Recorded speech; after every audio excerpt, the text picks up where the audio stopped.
Well, it's been a hot minute, hasn't it? Hey, everybody.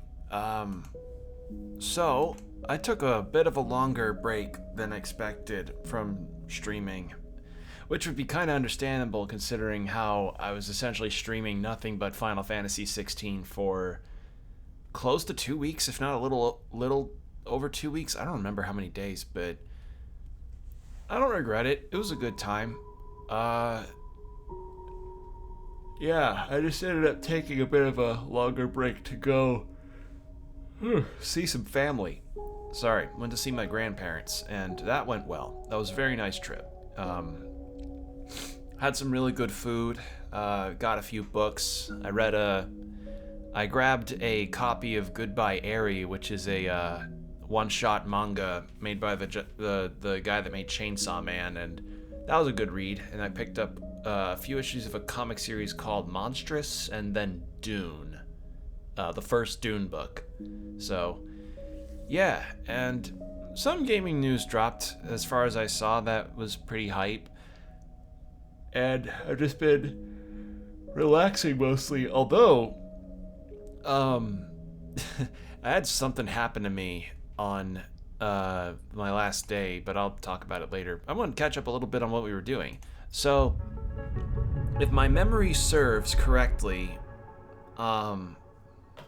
we tried to go visit our doctor friend, our medic, who's been administering the curatives that help sustain our sleeper body. And it turns out that they got into some trouble with the local gangs in the satellite area. So, what does that mean? Well, it means that they asked me to get some dirt on the gangs that are on them, that are trying to find them. So this is my character. This is my level up system so far. I have one upgrade point, but I want to save it for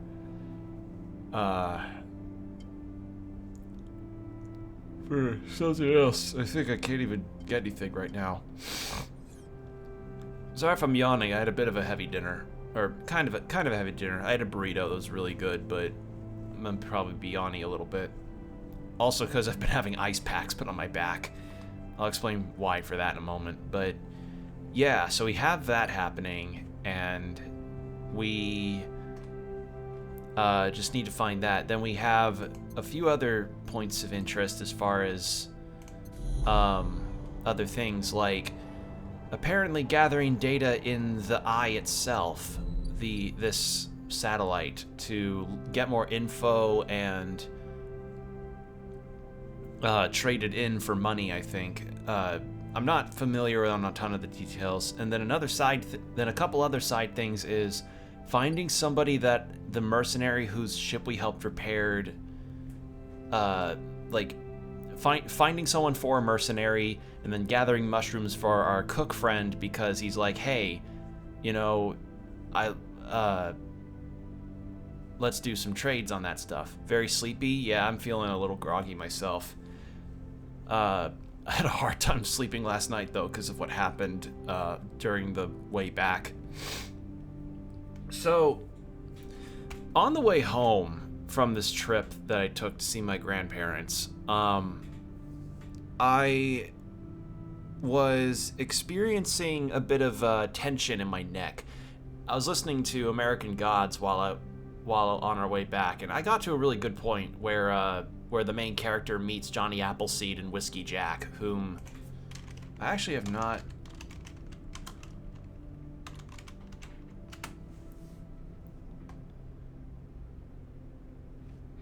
Oh, that's the name of a bird. Yeah, a character named Whiskey Jack and Johnny Appleseed, the main character, meets, and during this interaction that I'm paying attention to it, but my neck is feeling really stiff, like it's got kind of a knot that's needing a bit of a stretch. So I'm like, okay, I'll just stretch my neck, and I stretch my neck down and put my hands on the back of my head, and I just kind of pull my neck down to just kind of stretch it around a little bit. And then I feel this absolute like, not as bad as the tonsillitis, but still pretty bad. This nervous shock that just erupts in my upper right side of my back. Like, you know, when like you go into one of those bushes and you come out with a bunch of those I forget the name of them, but those things that can get attached onto your leg or something, or when you step on them. It's like that, but it was just all from my right side of my neck into my shoulder, and I could feel a numbing, like a numbing ache in my right tricep. Like, I couldn't move my head left or right or up or down. I couldn't bend forward or backward, and I still kind of can't now, although it's better. And it just, yeah. So my folks helped me. I took some pain medicine, and then they dropped me off at the chiropractor that's in town when we got home. And I was very worried because as I had to get put on the free insurance, the Medicaid, which is not something that can cover a lot of places as far as I know. Thankfully, our chiropractor takes my new insurance. So I was able to get looked at and fixed up. And I discovered a couple things since I had an appointment today to continue the treatment, is that a lot of what is going on in my upper body actually stems from my hip bone. And my hip bone is actually out of alignment. Like, I've got kind of a slight turn in my hips, so I'm getting that fixed up. But she showed me the x-rays, and she's like, oh yeah, like, in the upper part of your back, you've kind of got a weird turn in your, like a weird bend in your spine. That's probably the reason why you're experiencing, like, that constant sort of knot like ache in your back. And you just seem to have some really bad inflammation in your muscles. And I'm like, okay, that makes sense. So yeah, short TLDR, I fucked up my back really badly when I stretched my neck wrong. People, be careful when you're stretching. It's good to stretch. It is good to stay lumbar. In fact, that's what that's what the chiropractor recommended, is that I tilt my head back every now and then for a little bit just to get everything back in order. But yeah, be careful with how you stretch, because you never know when you're on a road trip back to your house and then suddenly, you go through feeling like Vega from Street Fighter just punched you in the, it felt like, I don't even know how to describe it, like an amplified version of that pins and needles feeling you get when you go from like a cold, really cold air into a hot environment. So like when you hop, like when you go shoveling snow and then you go into the hot shower for a second and you get that pins and needles feeling, it felt kind of like that, except on a more nerve-based level. Like, I can't describe it. It was not fun, but I'm better. I'm much better now, because I got an adjustment today, and I'm going in again later, tomorrow. So I'm gonna be fixed up, and I'll be good. But the real highlights, though, is that I did get to see my grandparents, which was nice. Got to see my uncle, which was good. Got to have some great food, which is even better. And I also got to buy some comics I was interested in, a book I was interested in, a manga one-shot I was interested in, and a CD of a band that I've been listening to a lot. So, yeah, in general, it was a really good trip. It was a really, really nice trip. Only downside is that I had some issues sleeping, but it's always hard to sleep when it's not in your own bed. But we now see the mushroom things available. So we can collect spores and forage for fungus for our cook friend. I'm going to have to be refreshed on the names of the characters when I interact with them, because I do not remember them very well. It has been a minute since I last played anything but Final Fantasy XVI. The wastes. Ooh. I can't gather scrap. And I can't do anything because I'm out of my role uses. Yeah, that's all that's really been happening for me lately. I feel like I kind of needed that break though, because I was feeling a little like I was just feeling like I kind of needed to be out of the house for a while, and it was a good trip. It was a very nice trip. All right, so let's rest to end the cycle. And honestly, I can't really think of a better game to have,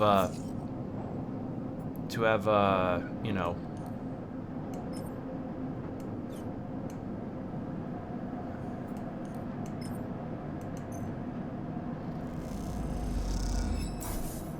I can't really think of a better game to get back into the flow of things with.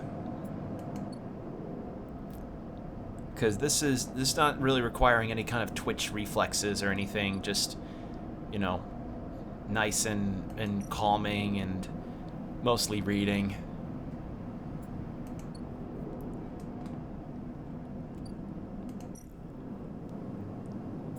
All right. Buy ship fragment. I don't need that.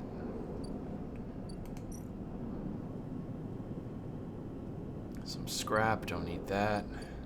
Overlook bar, don't need to do anything there. I do need food. Emphis, that's our friend.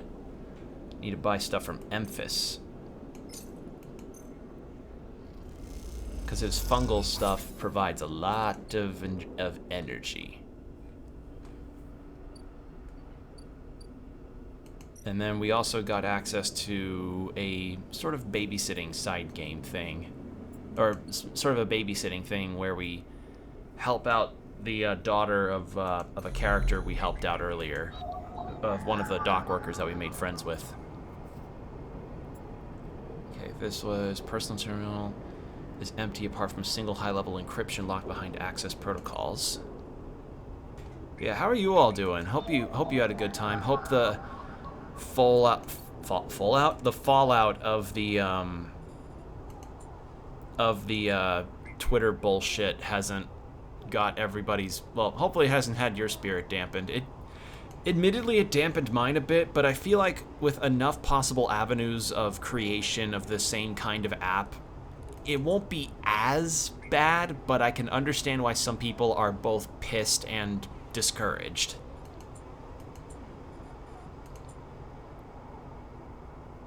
Fang wants to dig into some cellular networks in the future of the station. Fang, I think, is the one that wants data for, yeah. Disable your SNR tracker.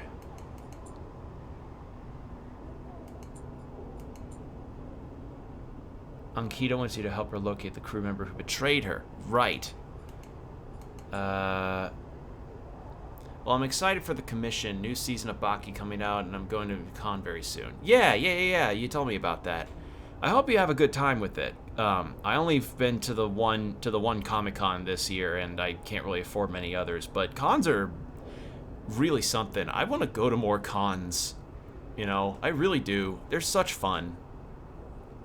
I guess in terms of things releasing, not really a whole lot. I've been kind of out of most of the anime sphere in terms of, you know, things to watch. It's just, I don't know. I've also been dealing with a lot of personal life stuff, which was another reason why I needed that trip, because I was, like, really burnt out, like, emotionally. Like, I'm okay. It's just, a lot happened over the course of the spring and summer, and I feel like getting out and seeing some family for a little bit was exactly what we all needed.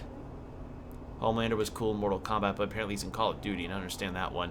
That one I don't understand, but yeah, Omni-Man and Homelander got announced for Mortal Kombat 1, which is kind of the best idea they could have gone with for a, like, frankly, that felt like a no shit Sherlock one. It's like, yeah, no shit Omni-Man and Homelander would fit.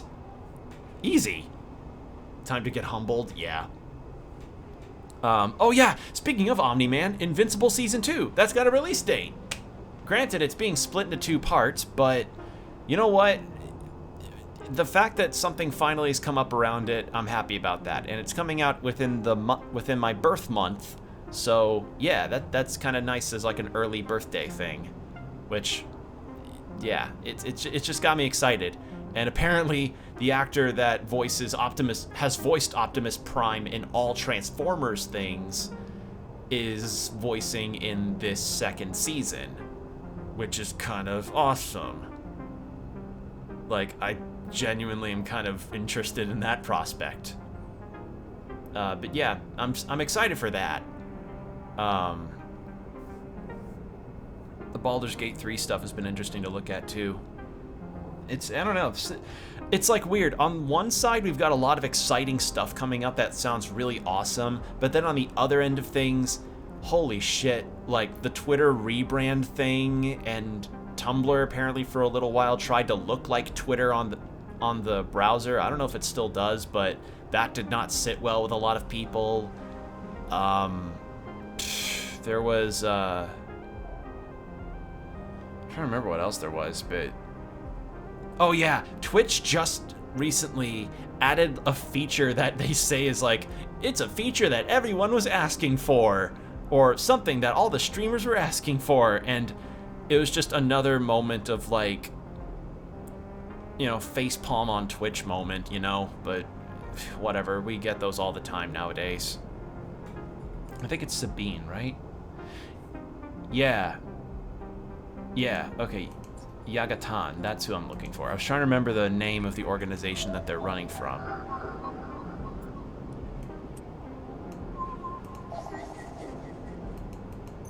Extract data.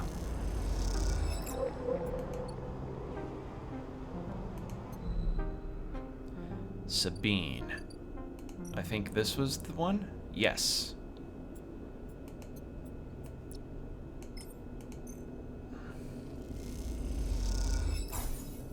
There we are.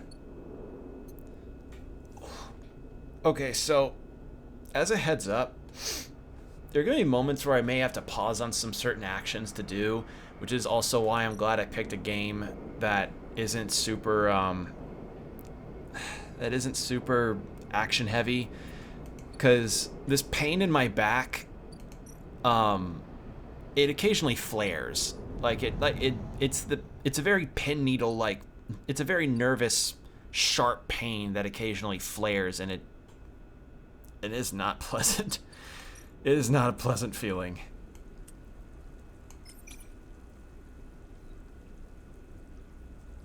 Alright, let's get some spores for Emphis. Shit, wait.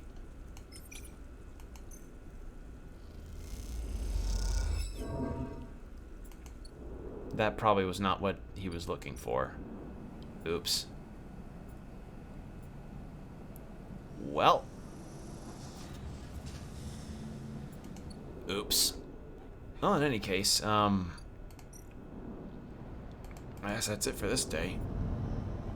No, I think what he was looking for was, actual mushrooms, not, spores. No, I didn't think so. Well, the spores will be used for something. And we also, I think, got rid of the bounty hunter that's kind of been... Well, not got rid of, but evaded the bounty hunter that's been on us, because apparently the contract that the corporation that was looking for me canceled the contract just suddenly. So, yeah. Stick it to that guy.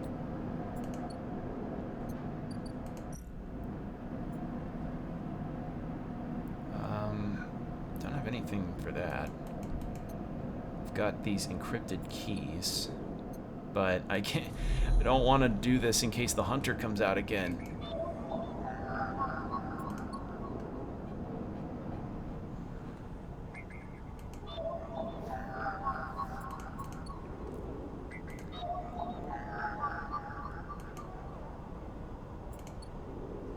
Wait, don't I have one? Oh, it's Heaven Age data. Apparently Peacemaker was in the trailer. I couldn't see him anywhere. Yep.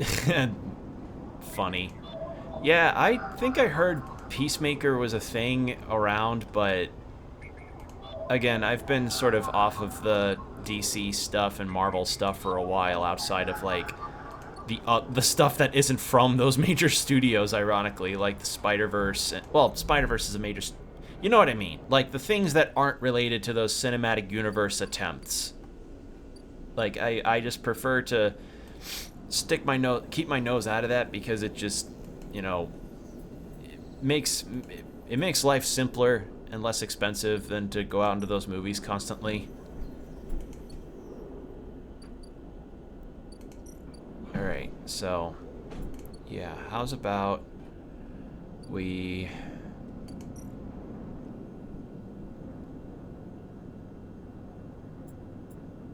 I don't really want to buy anything.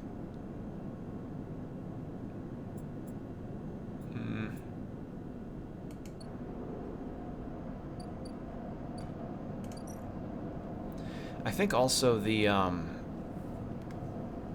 bar wants to start making their own stuff. So that's also a thing that's happening.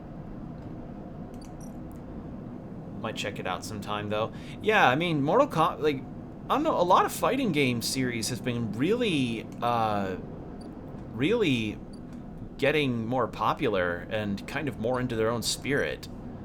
Like, MK1 genuinely seems like it's streaming out the main storyline, and with the inclusion of those guest characters, maybe that's just a step in the right direction. And Street Fighter 6 has been apparently the best-selling one in the whole one of the best-selling entries. I don't know if it's the best, but yeah. Oh, shit! Alright. I'll take that.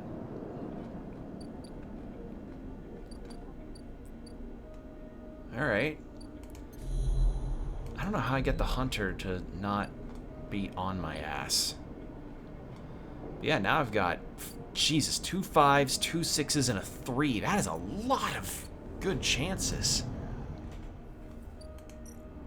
Alright, well, let's get some actual spores, some caps.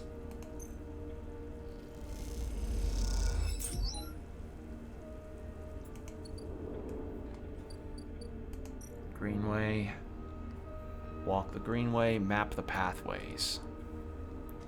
Just got your socks knocked off there. Yeah, that was like, whoa. Who'd have thunk? Using the stabilizers are good. And I am excited about the sequel to this game, because this game is a really interesting video game to try out. And seeing that this did well enough to get a sequel means that we just get more of the cool storytelling and character art. And if there's anything I'm excited for when it comes to these kind of things, it is definitely the character art, because I love the character portraits in this game. They're very good. Okay, you map a section, but there is always an unexpected passage, a collapsed chamber ready to introduce chaos into your careful studies. Ooh, the Aviary, or the what's that? Once a corporate garden for impressed guests with gene-tweaked birds, now this chamber is a mess of overgrowth. You can change that. Oh, can I make this place my new home? Ooh. Clear overgrowth.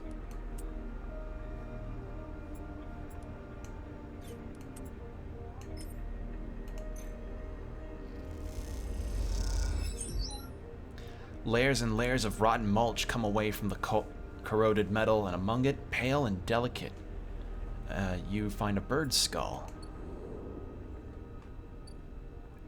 Haifa commune. Work the canteen.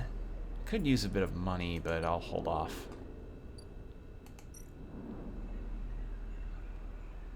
That's right, I was also, yeah, look for the tracks.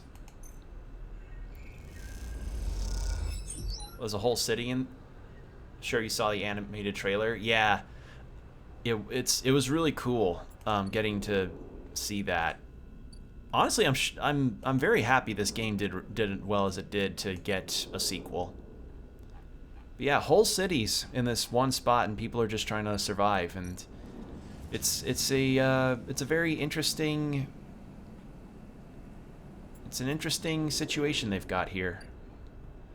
And the writing and just the fact that it really gives off a sense of atmosphere, even though You know, you're not like in the streets seeing the neon signs as you stride with your jacket and people with mohawks. No, it's like this is enough. Just this. Let's build the still. Okay, this does not pay any money. Good to know.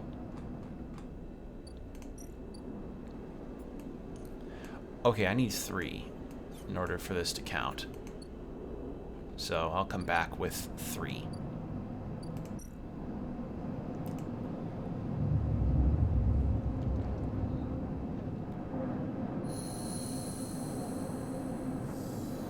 Alright, I'm hungry, so I need to go eat some food.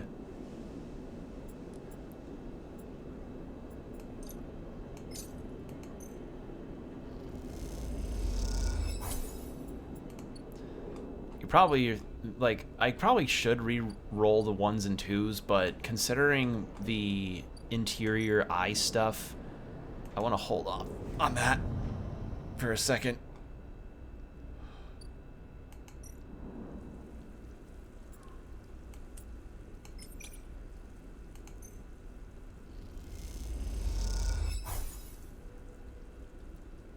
You find a hidden grove or clouds of spores fizz in the air. You feel energized as you inhale the glittering powder. Not what I was hoping to get, but okay.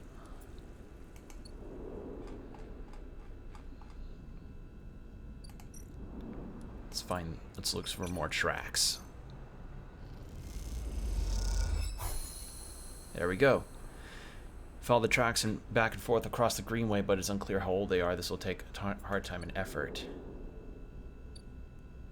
Ankita. The trail ahead extends deep into an overgrown section of the greenway. At this far end of the ring, where the long, lazy curve of the greenway becomes the shattered landscape of the wastes, things are oddly quiet. Ahead stands a vast farm stack, broken from its axis and broken from its axis by rust or force, and lying among the overgrowth landscape is an ancient temple. It is stained with moss and algae, flows of green running from its broken tanks like a frozen brackish tide. This is where Ashton is hiding. You were pretty sure. All your intuition points to the shadows beneath the collapsed superstructure. I was like, does that say super something else or just superstructure? You roll the comm headset Ankita gave you in your palm. Call Ankita. You slip the headset into your ear and it fizzes with static. After a few moments, you hear Ankita speak. Sleeper, have you located the target? A doubt enters your mind. Can you be sure he's in there? Yes, come now. Copy. Hold tight until I get there. The static cuts out. The channel dead. You hold your position and watch the trail. Ahead the stars wheel with the motion of the eye, and your mind wanders. You try to imagine what this place looked like before the collapse. All ordered rows of crops, corporate pleasure gardens, growing farm stacks. Now it is a wilderness, a strange overgrown biosphere bordered by the void of space. You smile, yet despite everything, it seems like an improvement. Sleeper, Ankita's hiss brings you out of your reverie. He in the collapsed stack?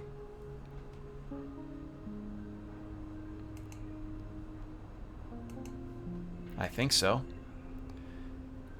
She gives you a look. You better be right. Oh, there's no way I'm following that trail. If he's up there, he'll have eyes on that for sure. She glances across the landscape. Let's keep to the undergrowth. Work our way around. She heads off towards the central spine of the greenway with you following close behind. It is slow going there, where the overgrowth meets the metal wall, but it is so concealed that you can barely see the glass roof high above. Ankita somehow seems to know where to go. Ankita works her way through the dense undergrowth, pushing aside branches and fronds. Fronds? That's a new word, fronds. It is exhausting, and you desperately want to rest, but Ankita shows no sign of letting up. and up ahead, there's a faint glow from the collapsed stack. Ankita leads you around the side of a broken tank. You both step through the opening. Trying to avoid broken glass that sit among the moss and algae. And you work your way up the slanted tank. Ankita setting a deliberate pace. Somewhere water drips, and you swear you hear birdsong. Hanging plants catch the light, coating the place in a pale and sickly green. Ankita reaches the edge of the tank, where it meets the central drum, and holds up a hand for you to stop. You inch forward and look over the edge. The vast drum is like a cistern, with plants growing on all sides, and wet mossy islands at its base. It is beautiful, and for a moment you can't see anything but tones of green. Then you see the sleeper. In a faint circle of light, descending down through the drum, the sleeper lies slumped at an odd angle. They are surrounded by crates, and beside them, on one of the mossy islands, there is an object, a cylinder set on a tarp. It is connected to the sleeper's head. You flinch. Are they one of the others? One of the ones that escaped with you. You squint, trying to recognize them. They are twisted, broken, open, wrong. You look away. Ankita doesn't look at you. She doesn't look at the sleeper. She fixes her eyes on the object. That's Amber's ship mind, she says, and you suddenly recognize the cylinder. Wait. You turn to Ankita to speak, but she's already gone. She drops off the edge of the tank and lands on one of the mossy islands, her armor letting out a hiss as it absorbs the impact. The shot hits her shoulder piece, the ceramic armor cracking but holding as she braces into the impact. She launches herself forward, the now activated armor launching her across the drum. Another shot goes wide before she reaches the cover of the crates beside the sleeper. Shit! You hear the shout from one of the tanks high on the far wall. Ankita reaches over and wraps a hand around a thick connection between the ship mind and the sleeper. What is she doing? You better come down here or I'll rip this thing right out of their head, she screams at the wall of the tanks. You shiver at the suggestion. Stay silent. There's a long pause. All you can hear is the dripping of the water running down the walls of the drum. Then Ashton calls out. I'm coming down, Ankita. Don't do anything stupid, for God's sake. I'm gonna drink a little water, because this game does a lot of reading. Also, hey, another cool character portrait. Just so much detail. So much. And I'm guessing that's the sleeper. He appears at the far side of the drum, stepping through the shallow water, rifle raised above his head.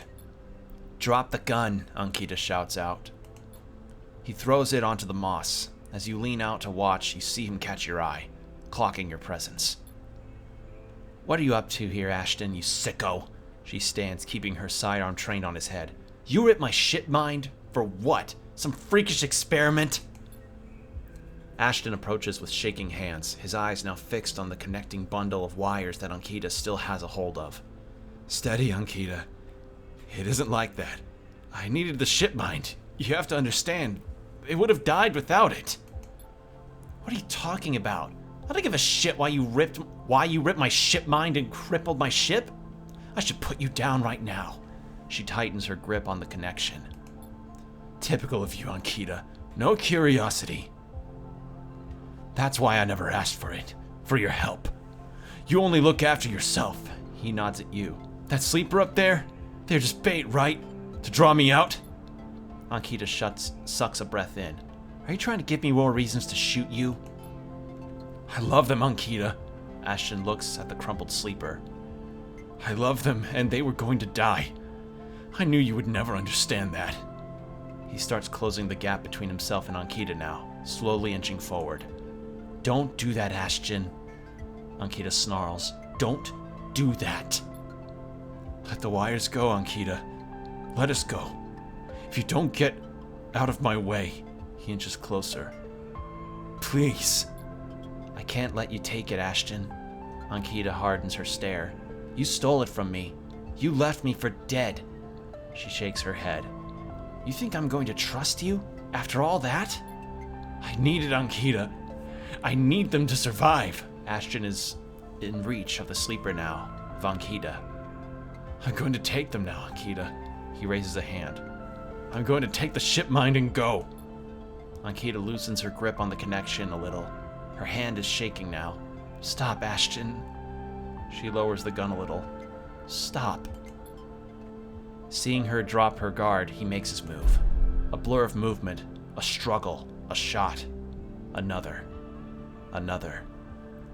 You recoil back behind the edge as they ricochet around the inside of the drum, the sound deafening you. When you crawl back to the edge, Ashton is bleeding into the water. The red and the green. The red and the green. Ankita is standing at the center of the drum, the severed connection in her hand. The water drips endlessly. Drip after drip after drip. You force yourself to look at the broken sleeper. There is no sign of life, of humanity. They are just another broken object among other broken objects, while all around, living things grow and thrive. Ankita finally looks back at you, tears in her eyes. She begins to say something that might be sorry, but you are already gone. Fuck. Damn. See what I mean? No elaborate cutscenes or anything for that. Just lines of dialogue and music. Good stuff. Really good stuff. Hypha member.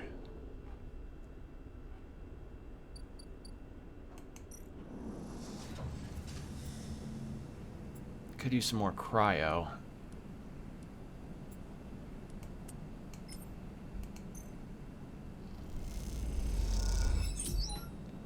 That's a good amount.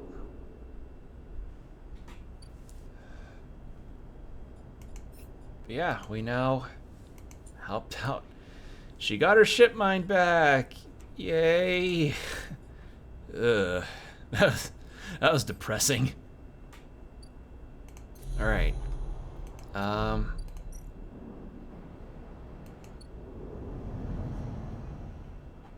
gonna see if there's any other Yagatan stuff that I can get. There is. I'm gonna risk the hunters coming after me again, but it's another thing for Sabine, and I need those things. There it is. Those familiar threads wrap around you, bind you, test you. Entity, submit. Hunter's strange head bobs in your vision. Your ally in the sealed dock cannot save you. In that globed head, you see whirling strings of data, so many spinning that they threaten to tear through the skin and whip out into the void around you. What happened to this creature? The threads squeeze and you lose any sympathy you might have had. You must escape. Strike. You lash out once more, pushing Hunter back, severing threads that regrow as fast as they are broken. And you slip away. As you slip away, you realize you have to find a way to deal with Hunter once and for all. This is getting too dangerous. Ooh, that hurts my condition. That's why you don't do that. But that's more of this, and then we can fix that up for Sabine.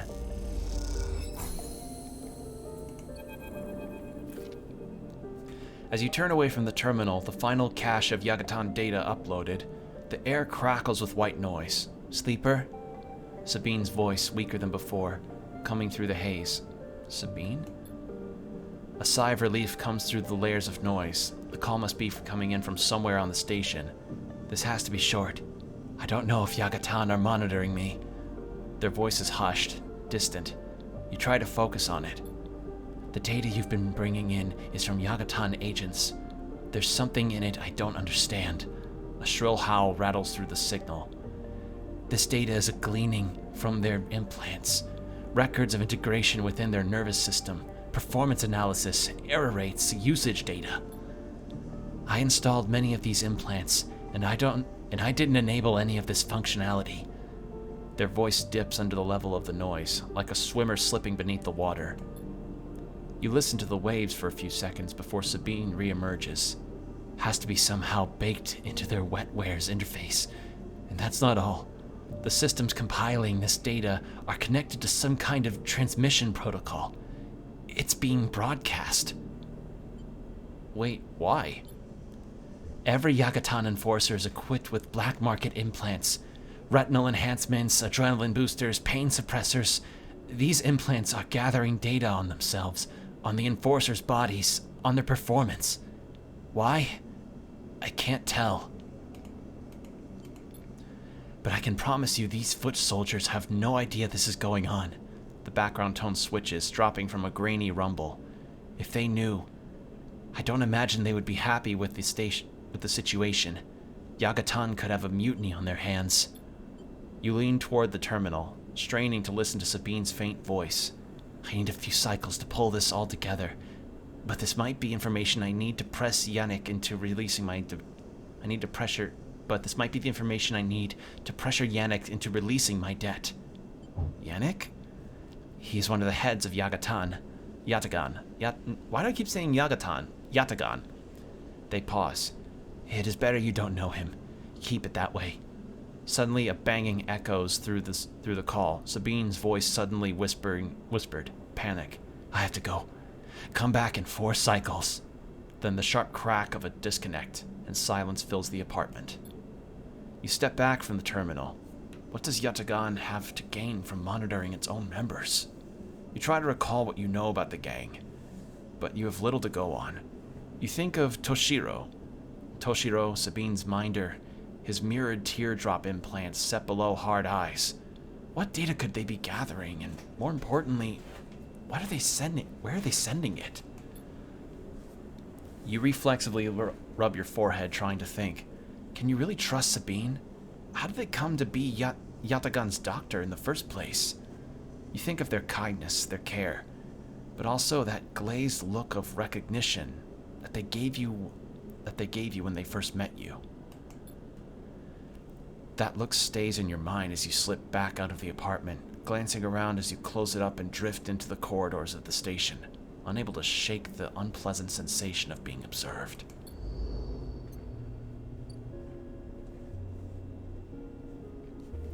Damn. This is really good stuff.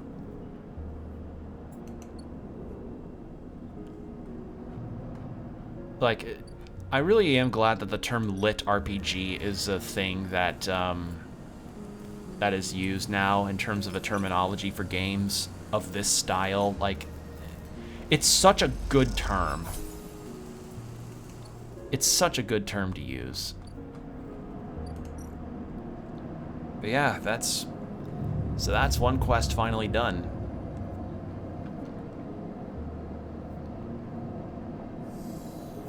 Oof. Oh, man. That's why I need to get this hunter stuff figured out quick. Ort exchange. Ort fabricator. Low-end apartment. And I need another stabilizer. Otherwise, it's game over. Oh, but it's 100. I forgot how much it is. Oh, that's sick. That sucks. Shit.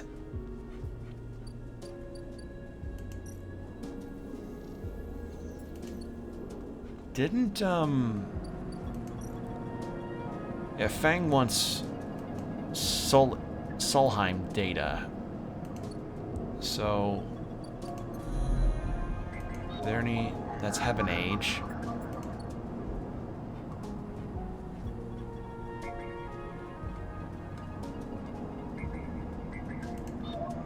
Do I have the thing for this? I don't.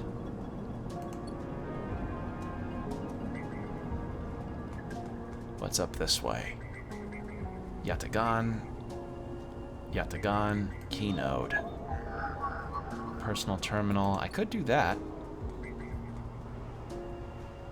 And nothing's gonna be there because it's just all greenery that's blocked out. Let's get this. Why not?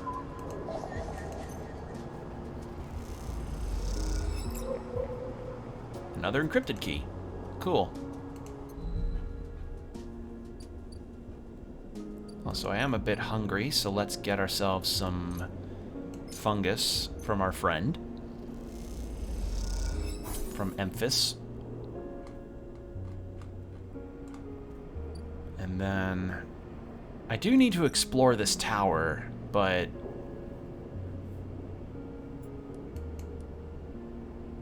hold on, let me.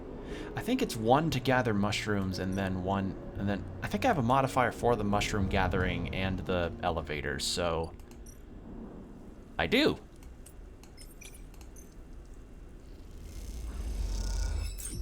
Yeah. And let's go get some info gathered from the tower.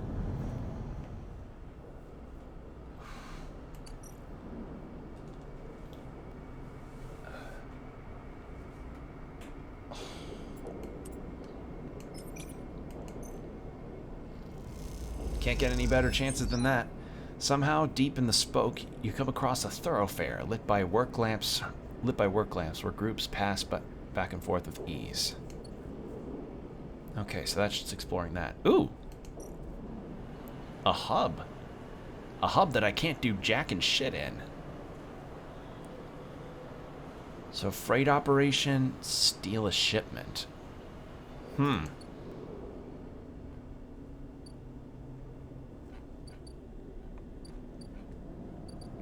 well, nothing else I can do, so let's go back to stasis. Let's go to sleep.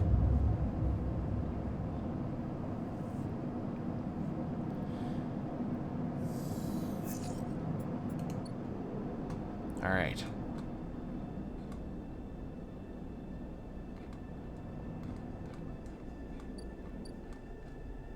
How's about... So 2 more cycles before that. And this is important because, well, I could always get another stabilizer from this, so... Yeah.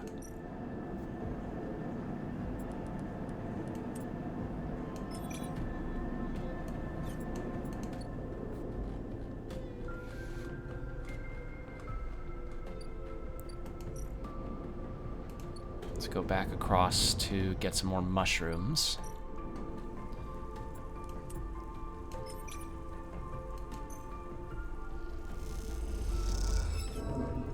Ah, damn it. You can't always succeed. That's something that I really do like about this whole choose which chances you can give yourself kind of thing. Like, that's a very interesting system that they've developed, where it's like you pick which of your more guaranteed outcomes you could be up with. It's a nice idea.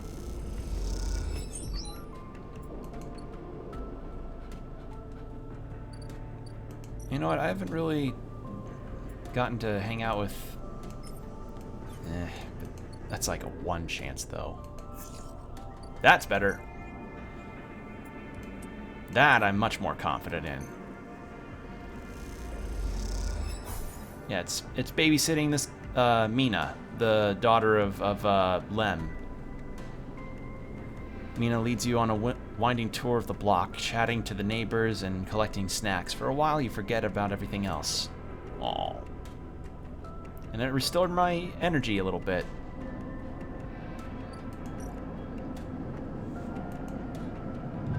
And due to how quick the cycles are, it really doesn't take too long to, you know, keep the game's pace going. I like that.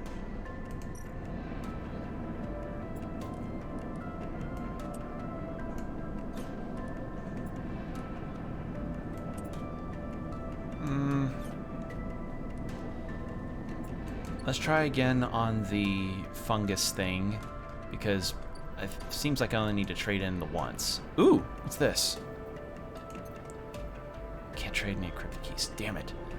Ship mind core, sell ship mind, export Matsutake. I'm gonna guess that might be for another thing for Memphis. Okay.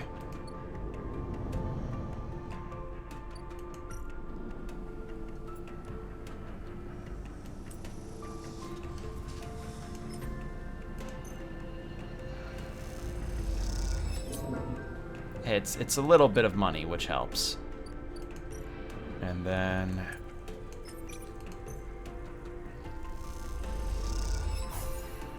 more energy. That's something.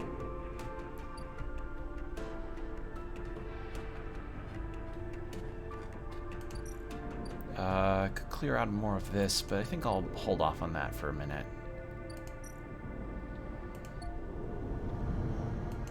There was something else that was requiring a 4, I think, right?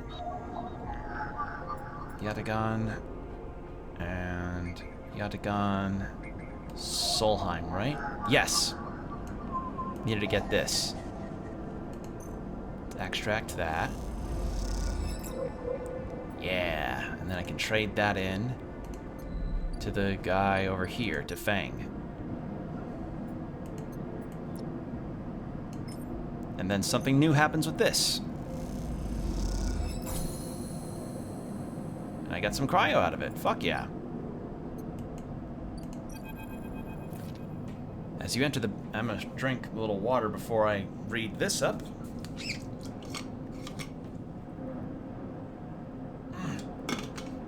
God.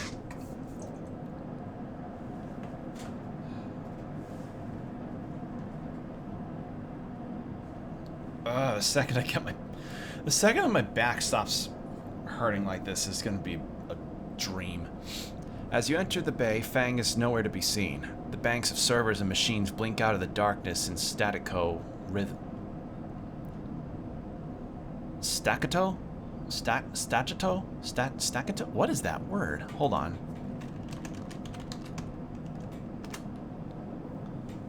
How do you pronounce that?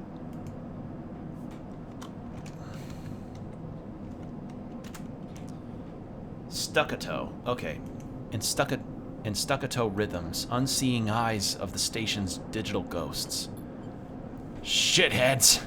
Fang's voice echoes from behind a stack, followed by a hammer of a fist on a metal casing. These sneaky shitheads! Who's sneaky? Sleeper! Sleeper! Fang's smiling head pops up from the stack. Just the emulated consciousness I've been eager to see. Come back here. You pick your way between the thrumming stacks, trying not to trip on the loose bundles of cables that blanket the dark room, or dark floor. Fang is sat in front of a set of monitors, mounted to a stack. Tell me, Sleeper, what do you see here? Fang waves at a monitor to his side, glowing with a pale list of information.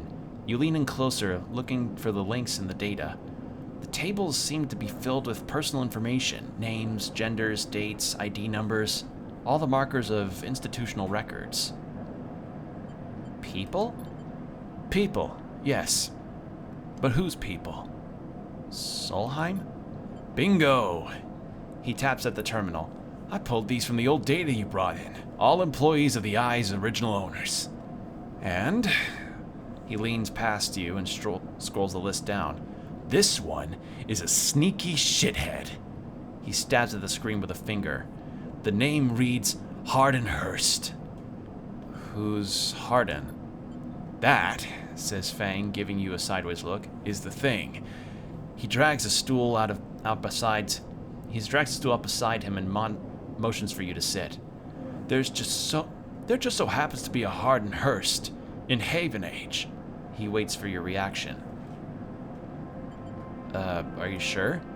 Well, that's where you might be able to help me. Fang leans back in his chair. Just think about it. Decades ago, Harden worked on the station as, Fang leans across to look at you at the monitor. Senior Strategic Operations Executive. Fang raises his eyebrows at you. Our Harden was keeping the money coming in from Solheim. He defined priority growth initiatives by making sure the extractors they contracted out Wait, hold on, let me reread that. He defined priority growth initiatives by making sure the extractors they contracted out to were hooked into a system that outsourced all the risks and kept the profit. Good old Harden shuttled thousands of Palladium Rush workers into an infrastructure, which meant that their cut of the work they did went straight back into Solheim. How do you know this? I grew up here, Sleeper. This is my history. I am a child of the collapse. Fang turns back to his screen, staring at the hard strings of code flickering by. Before I was born, my parents were Solheim contractors. They ate in Solheim canteens, worked on Solheim ships. They breathed Solheim air and slept in Solheim beds. Fang's voice rises as he speaks, and his hands fist on the terminal's edge. And the work that paid for that existence, the cycles of hard extraction out in the belt, Solheim took their cut. This was a company town, so to speak, and my parents were just another in the long line of freelance contractors willing to risk their lives for a shot at anything other than poverty. Disposable.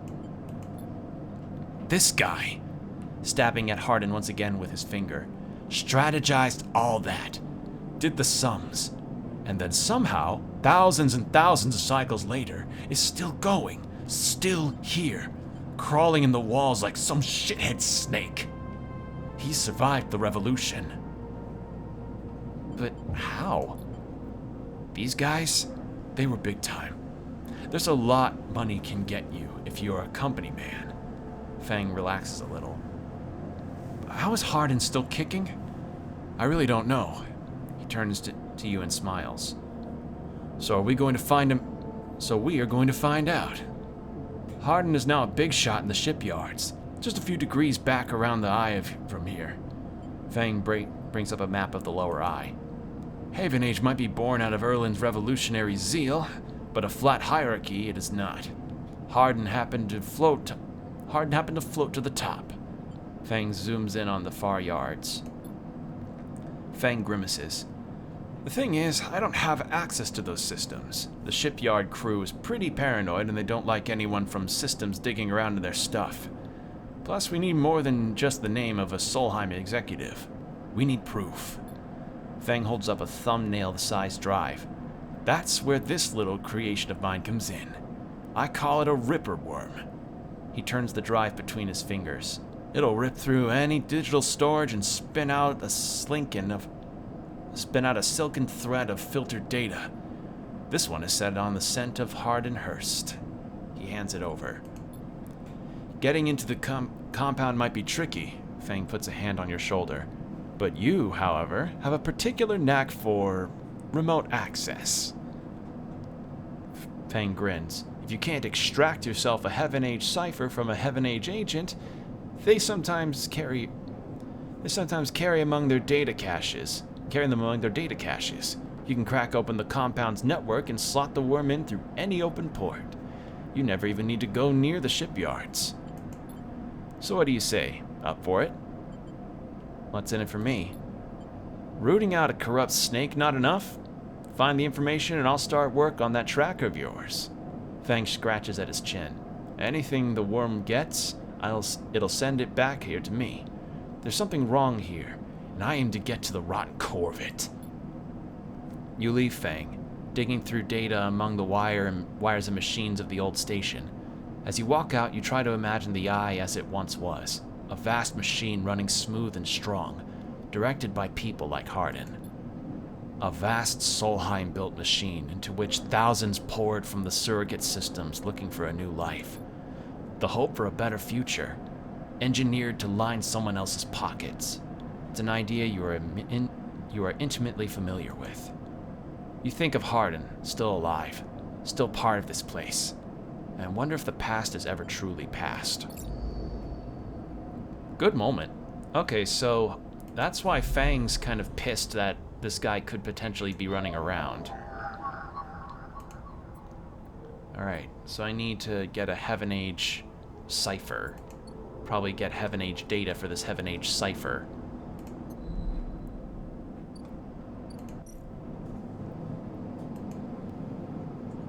Complete active scenes? Oh, there's another active scene. Where is it? Hold on. Where is it? I need to see. I didn't even see. I don't have vision, yet I must see.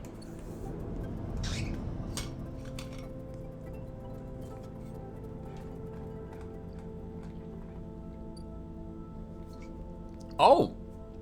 Ankita. Oh, okay. You spot Ankita on the track to the farm stack. She has a box on her shoulder and is working her way down the slope. She sees you as she approaches. Neither of you speak for a moment. She looks tired, pale.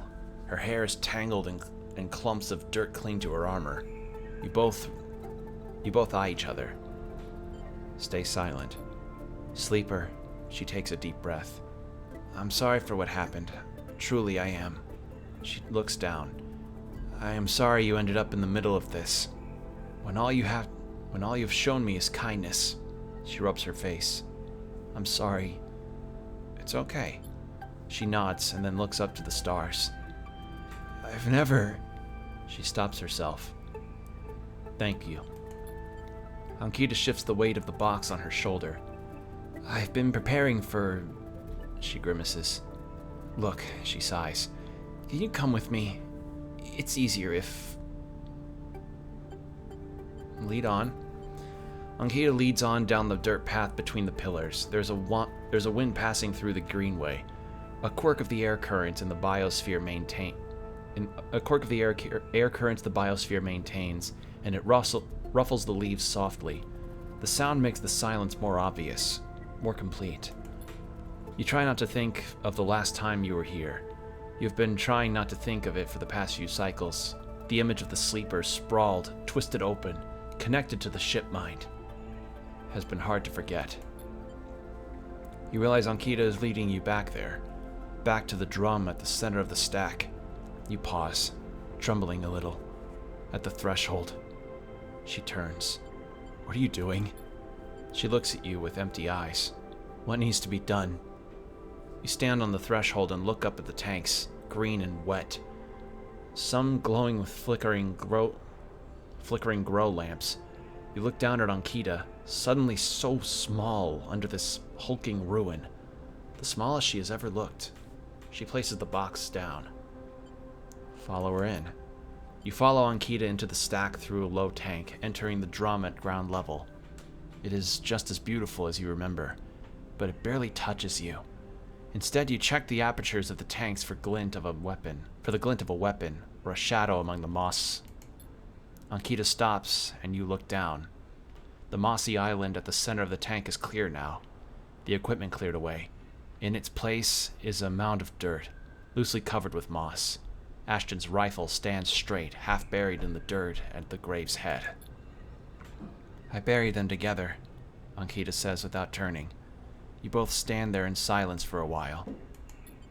You think of questions you could ask about Ashton, about the sleeper. How long did you know him? She takes a moment to respond. For a moment you think she won't, but then the words come gushing out. He signed on a while ago.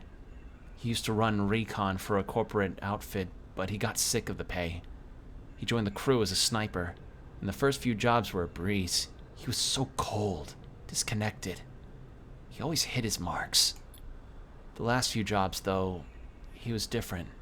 I noticed that. We had a period of extended shore leave on the Eye, and when he came back, he was changed. I assume he just had too much time off. He was right. I never would have given him the ship mind. I wouldn't have believed him. I've had crew members double-cross me, undercut me, rat me out. That's the business. He wasn't a good person. None of us in this job are. This is how we die. Alone.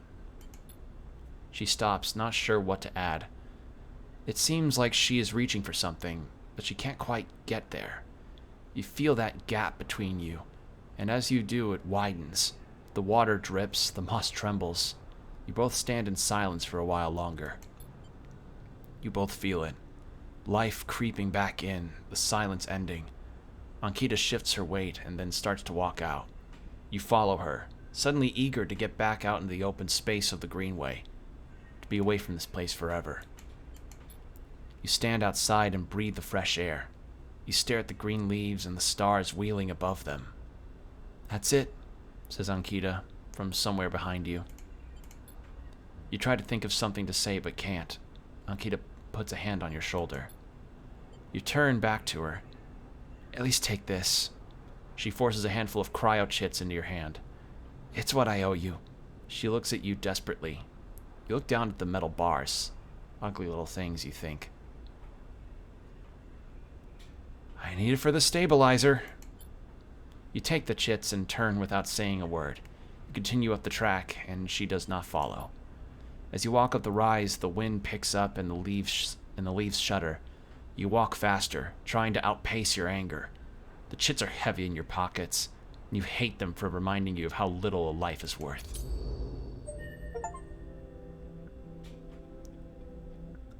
Ah, damn it, I got the bad end. Wait, is that actually what the quest is called, or did I get a bad ending for the quest? Fuck, should I not have taken it? Find an old crewmate at the edge of the rim. Is there a better ending to that? Hold on. Is there a better ending to that? Okay, it doesn't look like it. All right. I saw it said the bad end, and I didn't know if that meant like, hey, stupid, you shouldn't have taken the money, but it's like, I can buy a stabilizer with this. I need the stabilizers to stay alive. Ugh. Good moment, though. That was really good. And now I can actually buy a stabilizer.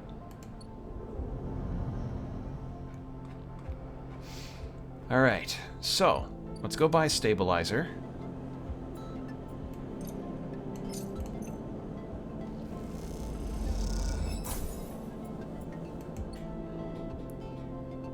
And then I don't really need any food.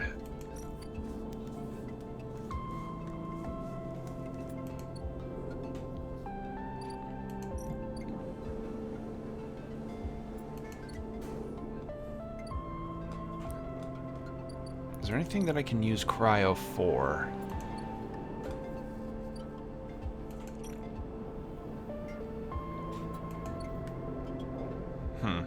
I assume the ship mine stuff is to get myself off of here.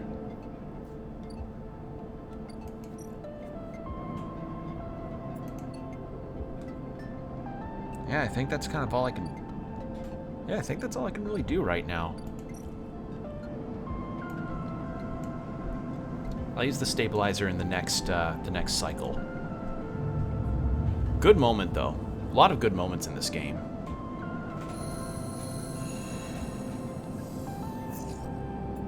Okay, yeah.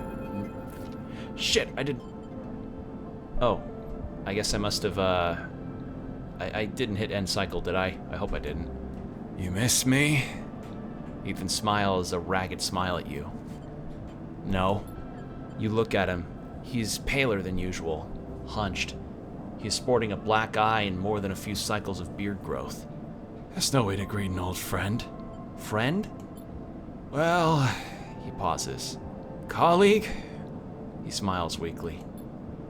This is big, really big stuff. About you. He seems more jittery than usual, on edge. You remember how SNR canceled the contract on you? The contract I was going to collect? I remember. Well, I'm guessing you were pretty happy about that shit. Overjoyed. Me? I lost everything. But let's not worry about that. He smiles sarcastically. And so what did you think? That was it? Stay silent. Well, it was. Except, Ethan leaves a dramatic pause. What if old Essenarp gave the bounty to someone else? Someone who is even more of a shithead than yours truly. He smiles darkly. What a disaster that would be. Who? Ethan grins. That's the question, isn't it? Ethan fishes around in his pockets for a slip of paper. I've been speaking to some friends, you see, some colleagues about what went down. And it turns out Essenarp canceled all their bounty contracts. The whole lot. It seems they've brought someone in-house, some guy who did so well on their last contract that they offered a job. He leans in. Apparently, he made a hit on this ship called the Winter Wonderland or something. It was smuggling sleepers out from under SNR's big corporate nose. He killed the crew and blew the ship. Ethan whistles. They call him Hemwick, or Maywick, or something. He gives up looking for the paper. I forget. You mean Winterlight? That's it. He looks at you hard. So you do know all about this. He pats you on the shoulder. Then you'll be very happy to hear what I'm about to offer you. Ethan runs his hand through his greasy hair. Given this new information I've brought to light, it seems you're in need of protection. I'm not paying you shit. Easy, I'll get to that. He looks down the corridor. I, meanwhile, am in need of assistance in kind. It turns out I upset some people at the compressor the last time we went there. The owners, and they say they'll space me unless I work off the dead. Seems they are that kind of businessman. He grimaces. I would pay them, but... He shrugs and turns his jacket pockets inside out. In a mime of poverty, he looks pitiful, even more so for his clownish acting. Then work it off. You should be glad, his anger rises in him now, that I came here and told you this. You think anyone is looking out for you? You are a contract.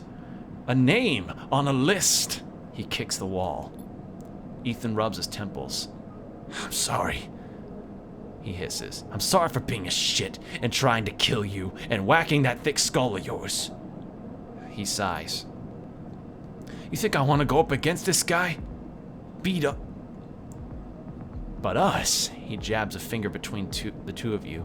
We don't have a choice. So you keep me from getting killed, and I'll do the same for you. We can help each other. A straight 50-50 deal. He looks at you. I'm not asking for a favor. I'll think about it. Ethan nods. I'm at the compressor. Every cycle. Working. He pauses. Just think about Maywick. Think about that cold-eyed SNRP shit on his way here from the core systems. He smiles. That should give you the motivation you need.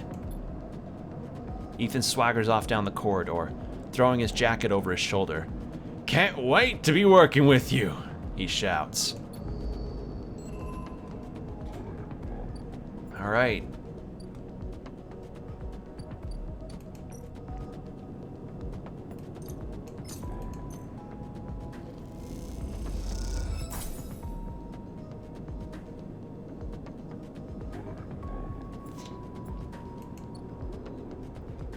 So I believe I could change.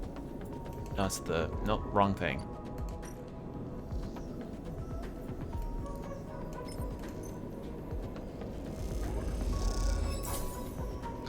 Okay, that turned out to be less worth it than expected.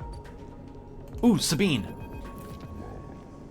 4 cycles, Sabine said, and here you are, right on time, with no sign of them. You wait a while in the apartment, the dread descending as the cycle spins onward.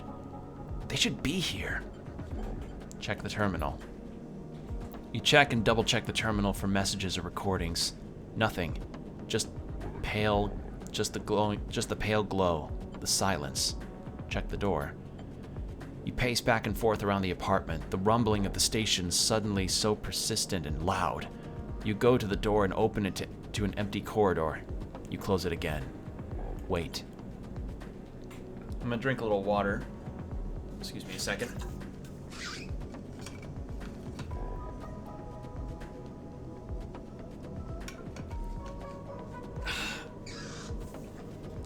You try to settle down, to wait. You sit on the bunk and stare out at the tiny room. Where the hell are they? Knock at the door. A knock at the door. Stay still. Another knock. Open it. A figure stands in the door and immediately you know it is not Sabine. They are taller, sharper, and something in their face glints in the half-light. A dark shape, like a stubby baton, hangs loosely from their hand. Oh, I love these portraits. They're so cool. They're so good. Our local sleeper. Good to finally meet you. She steps into the apartment, glancing around with sharp eyes. What, may I ask, are you doing here? She fixes you with a steady, unwavering stare.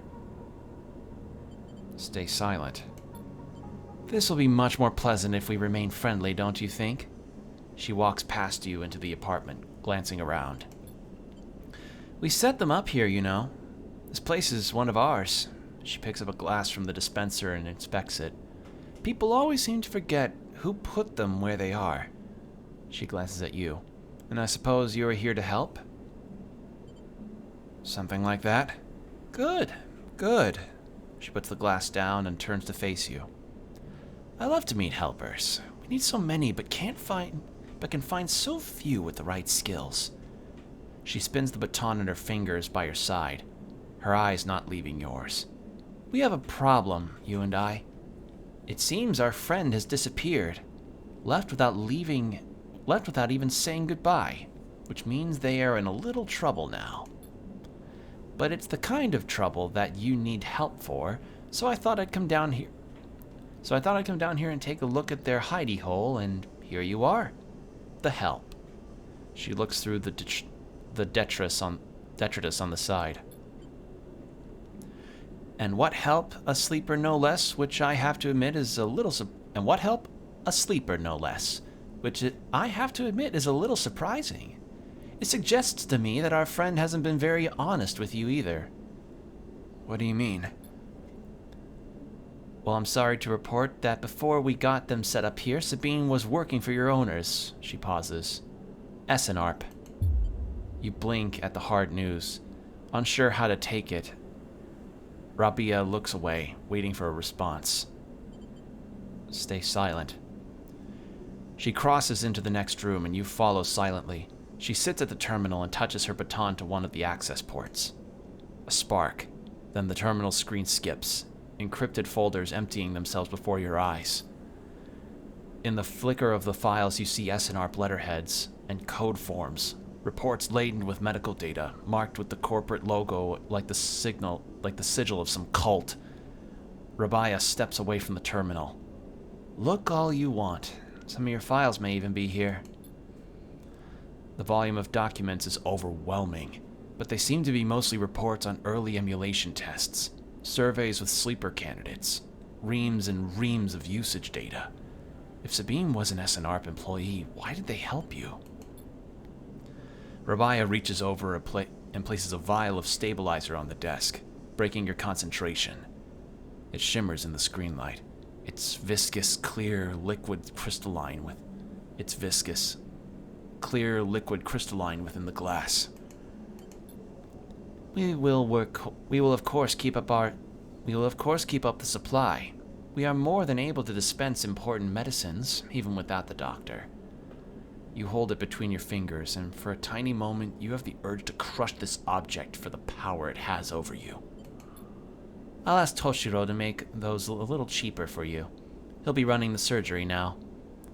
Rabia closes up the briefcase lab and holds it at her side. We have to retrieve our assets, of course, but I'm sure you understand. Rabia turns on her way out. There is no reason for us to be enemies, Sleeper. Come see me. I keep an office nearby. We have good work to do, you and I. Meet me there in a few cycles. She slips out silently into the corridor. You look around the apartment and feel the fear drain out of your body to reveal the tiredness beneath. So Sabine just up and left. Oof. Okay, so I need to wait for a couple cycles to talk to Rabia. Is it Rabia? Rabia? Rabia? I'm gonna go Rabia. Oh, that's way cheaper. Hey, that's actually okay. They followed through on that. They've definitely followed through on that part. And I'm gonna go ahead and use a stabilizer. Yeah. Perfect.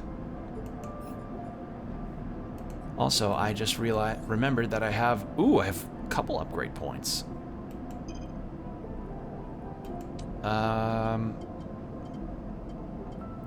Let's go with interfacing.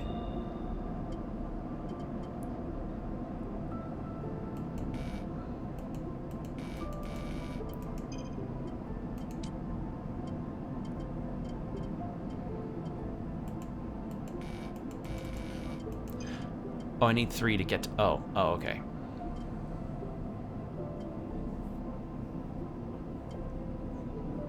Pair condition. Agent nodes give a double data reward. Keep 2 dice even when condition is breaking.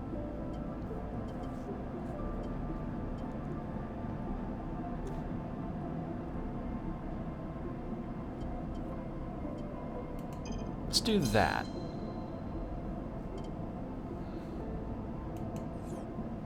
Yeah, that works.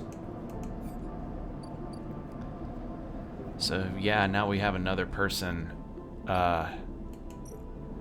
hunting us down. Work the front, work in the back. Wash up, stock check, cleaning, prep work, back to work at the compressor is bad as... Back work at the compressor is all bad smells, flickering lights, and hard scrubbing. Working the door, taking deliveries, staffing the bar. Front work at the compressor is a cocktail of shouted orders, alcohol, and violence. I'd rather take the bad smells. I'd rather take the bad smell. Oh, Jesus. Well, what I'm gonna do probably is just go get some more mushrooms.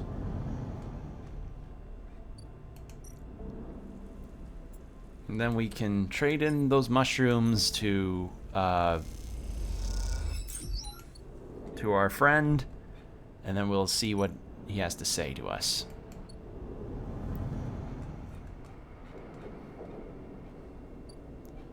Where is it? Where is it? There you go. Emphis, I've got your mushrooms.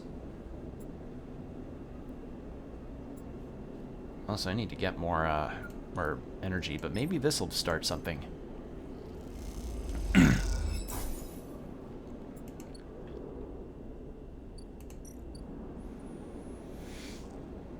Oh. Okay, so now he's just needing to make... Oh, okay.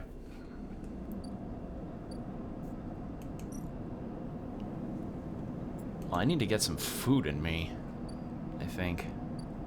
Right? Let's grab that.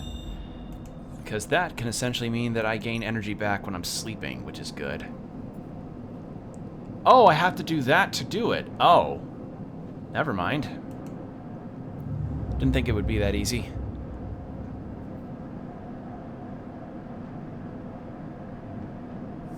Yep. I'm hungry. And I don't know where I can get money. Or not get money, get food.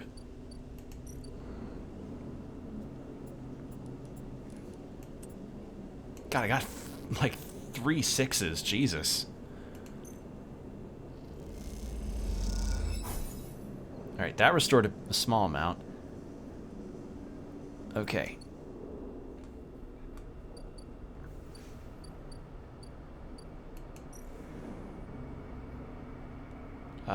We can explore more of the spoke.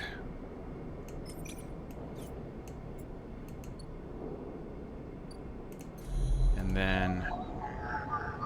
Not Yathagan. I need more of that other kind of data. Where was it? This one, Heaven Age. Or, yeah, Haven Age. Hey, and I can do it! Bypass.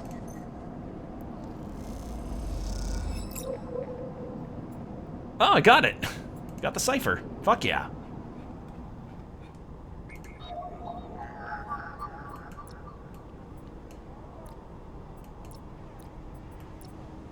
Pop that in. And then...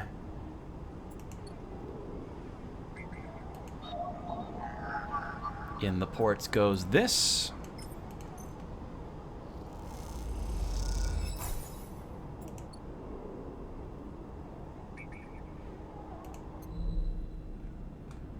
Alright, so now I can tell him, hey... Or, oh, I have to wait a few cycles. Okay, Let's help out with the thing here.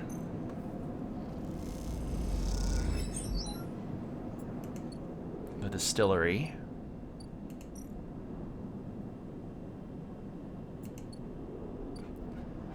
And might as well do a little sunbathing to get some more energy back. Because Memphis is going to be busy with the... Oh, I'm good now. Memphis is going to be busy making his recipe. Okay. Did I already use the... I did. What other things? Am I close on this? I am. Let's do the spoke. Alright. Do we have a new character to interact with? Ascended car. Take the Ascender car to the Eye's central hub.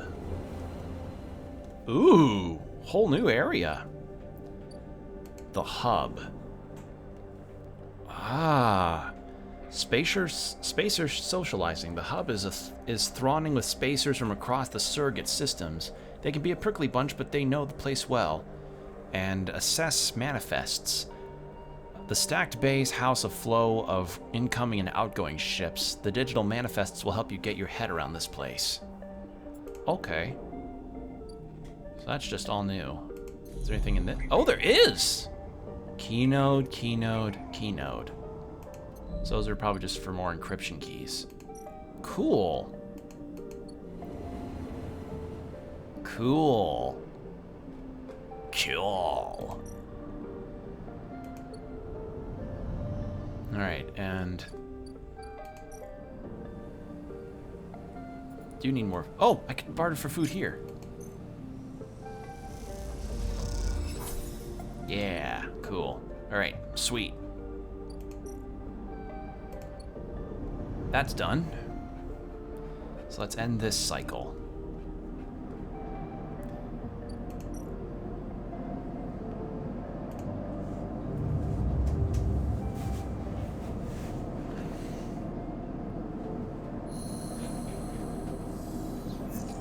All right. Another day.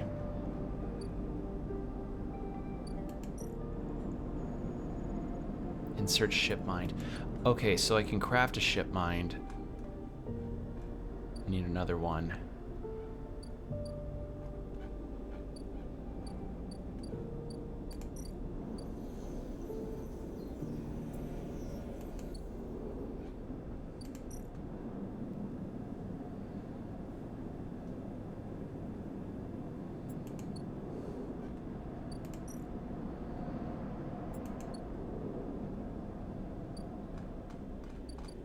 I can get a shipmind core from this. Sell, export. I need 300. That's quite a bit. Yeah, I don't have that money yet. Alright, well, how's about we help Ethan with his debt here?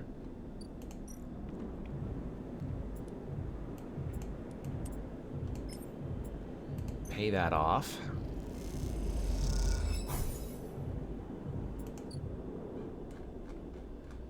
That's gonna take a minute to pay off. And then...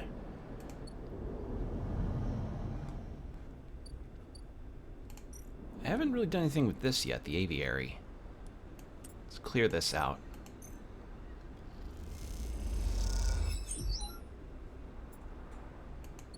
Alright, halfway done there.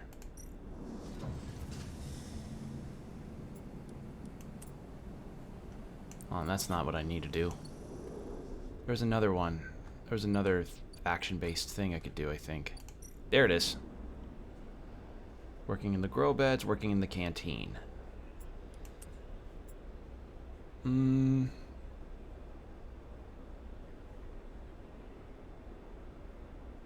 Let's do this. I don't know what this Haifa member stuff does, but it'll be an interesting... Another drive?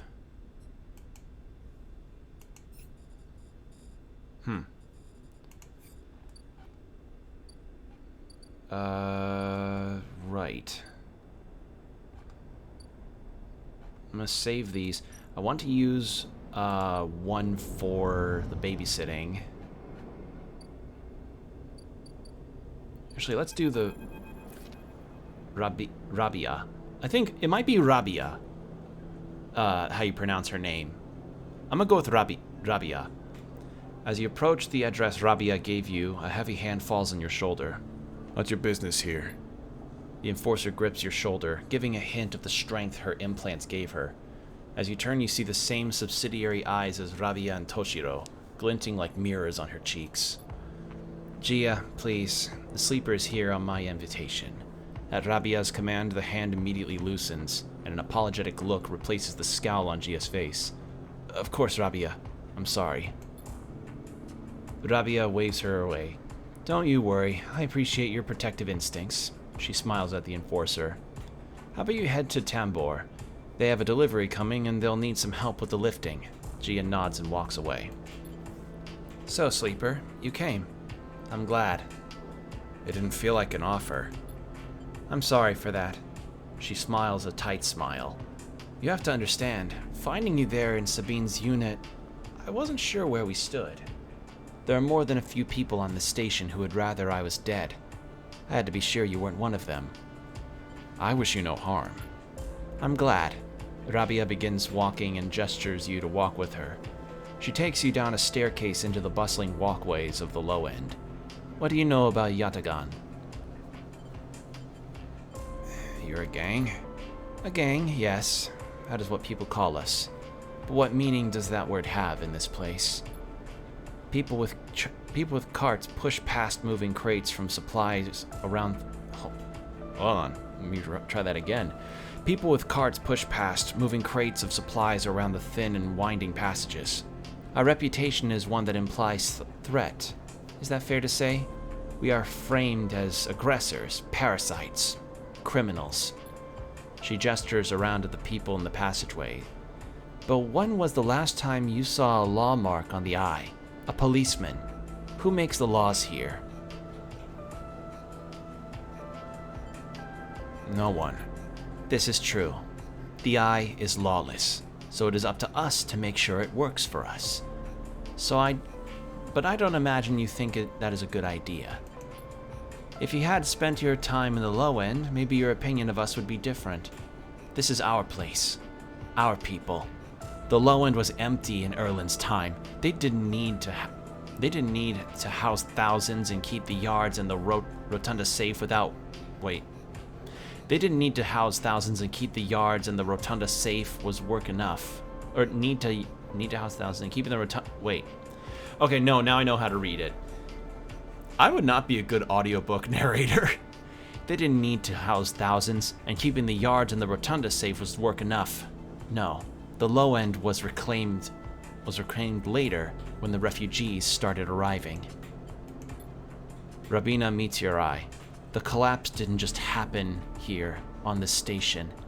When Solheim collapsed, the entire system felt it. Colonies were abandoned. The moons of Ember and Cinder suddenly gained independence overnight. Some took advantage, some tried to hold it together. Some fled. God, I love Rabina's design. It's so cool. God, the character art in this game is sublime. The eye became a refuge, and Erlin, to his credit, extended an open hand to everyone. But many within his organization disagreed, and those new arrivals weren't as simple to corral as they hoped. Rabina leads you through a small market hall, busy with small stalls and traders. Erlin's union was made of workers, administrators, people who were malleable and already organized into their hierarchies and networks. The refugees came from the different factions and families. Were scared, injured, desperate. Conflict was inevitable. Yatagan is a child of that conflict, a child born out of the need for us to stand up and claim our future, to provide security, strength. People call us a gang, but we are a community. I take my position as lieutenant seriously, and from my birth I have worked to earn it. Rabina catches herself before she raises her voice any further, and you both walk in silence for a while. Among the smells and textures of the low end, you start to wonder if this place could be a home for you too. Where's Sabine? Rabina sighs and takes a moment to answer. I told you, Sleeper. They have gone, and we do not know where.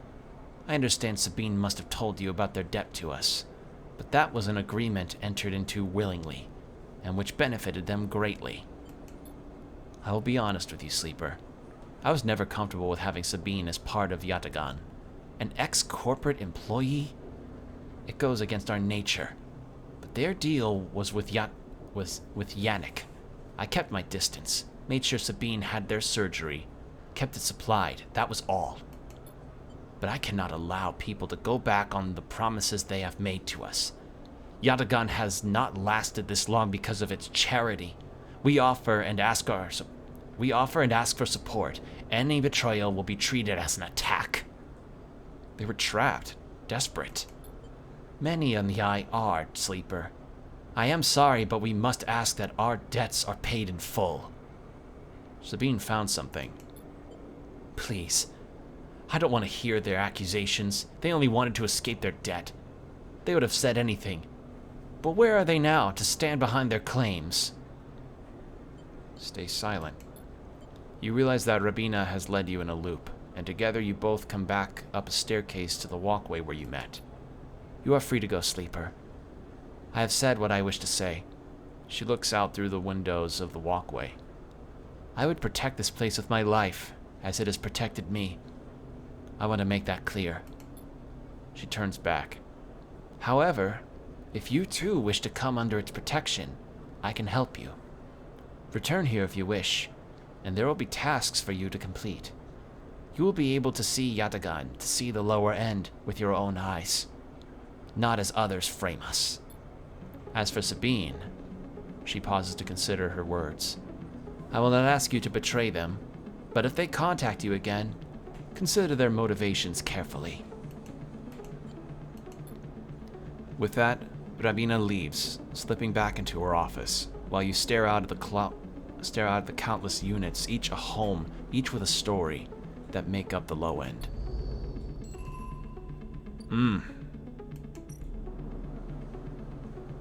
Good stuff.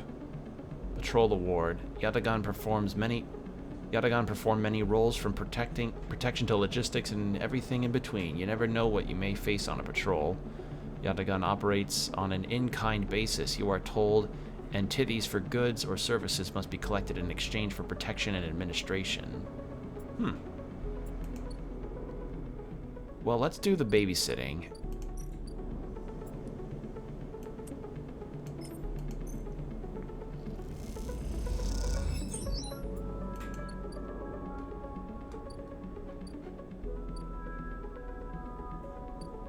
I like this music.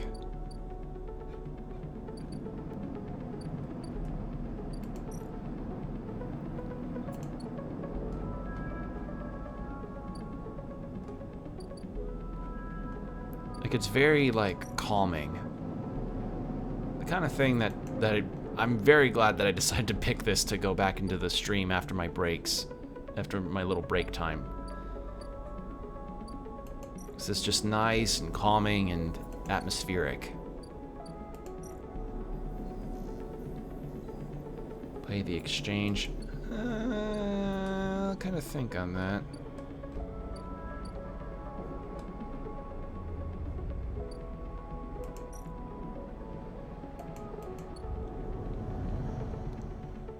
Let's take a look here. Was I good at one of these? Don't have any modifiers. How's about the eye stuff? Okay, that I need a specific thing for.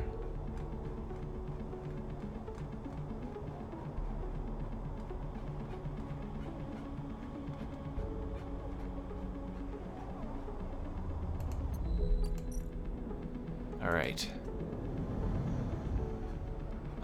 There's also the stuff up here. No. No. No. Can't do any of that. Also, wait, I just noticed the bar for the hunters is actually, like, a different kind of bar.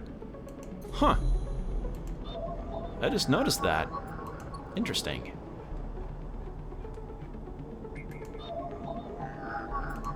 That's a 1. I could grab this. I'm assuming this 3 could also mean, like, since I got some levels into the other things, is that a 3 will also work, but I'm not entirely sure. Not fully certain. Alright. I'm assuming the collection of the Heaven Age data stuff will work well for Fang, and more of this side quest stuff. But we'll see when that... We'll cross that bridge when we get to it.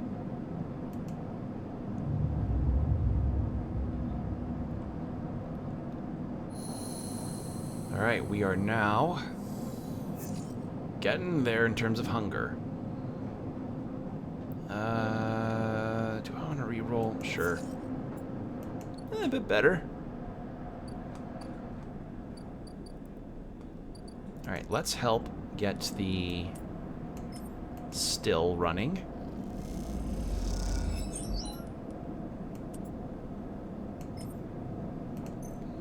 Earn a little cryo.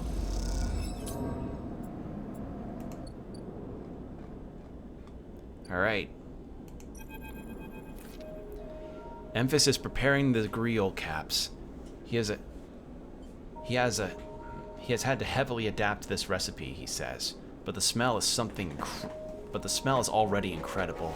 It emanates from a strange purplish white bulb you have never seen before. And he is slicing it finely. He brushes and slices the mushrooms and then places them in the wok with the sliced bulb and the oil.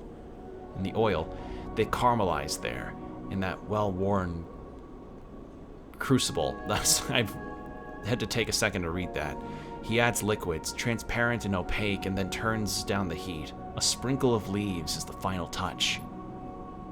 We have a moment, Sleeper. He smiles. You have a story? Something in the scent of the food gives you a feeling of nostalgia. Something distant and melancholic. It seems like the story should match that feeling somehow. Maybe you will feel better for telling it. Recall your oldest memory. You start by explaining that when you are emulated from a person, many of your memories are left behind. Perhaps it is an intentional part of the process, a way of keeping sleepers ignorant and malleable, or perhaps it is a side effect of the imperfect emulation. You admit that you don't really know. What you do know is that some memories survive, and that on occasion they come back to you, like shadows passing overhead. You detail one recurring memory, which, despite returning to you with enough regularity for you to think it familiar, always fades as quickly as it arrives. You struggle to explain the feeling of being whole for a moment that comes with this memory, and then how that wholeness slips away to leave you feeling like you've just forgotten something really important. But you can't bring it to mind. Emphas nods throughout, cooking as he does, with deft and skillful movements. You start to trail off when you realize you can't find the word to explain how the memories you do have feel like both yours and someone else's at the same time, and how that always fills you with a certain sadness. The sadness of remaining forever unknown, even to yourself. Emphas finishes cooking and meets your eye. I'm sorry, Sleeper, for your troubles. He puts the wok to one side. I appreciate you sharing with me. He smiles. I hope this lightens you a little. He passes you a bowl and heaps the grills into it. Their yellow color mixing with the pale sauce, it whirls and blooms. Eat. The dish is delicious, filling. It warms you as you eat in a way you weren't even sure your body could be warmed. As you eat in a way you weren't even sure your body... Wait, hold on. It warms you as you eat in a way you weren't even sure your body could be warmed. It is a smell. It is a small mercy, you think, that SNARP left you this pleasure. Many of the features of frames are there to simulate human experience. You know that much. Emulated minds cannot be rewired, so their need for embodied experience must be met. Need for embodied experience must be met. That is why you breathe even when you do not need air. Without that simulation, the sensation of drowning would be unbearable. Food serves another purpose. Your frame is able to metabolize it, to produce energy from the raw material. Vitamins and minerals are excess, of course. Your frame only needs raw power. So much is wasted. And yet, while you eat this food and feel that warmth, nothing feels wasted. It all means something to you. As you finish, Emphas takes the bowl, the last of his cleaning. He smiles at you, and neither of you feel the need to say anything more. Instead, you simply exchange nods and walk away. Walk your separate ways back into the bright markets somehow changed. I like the stuff with Emphas. It's just this nice pocket of just pleasantness, and you're just getting to share a meal together. Or more like he cooks for you, but it's really good. Like, that's... God, moments like that really help emphasize this game. It's really good. This is a good game. And Lem and Mina are almost done with their quest. But I want to do some other things first. I want to pay off some more of that debt, because Ethan's a dick. There.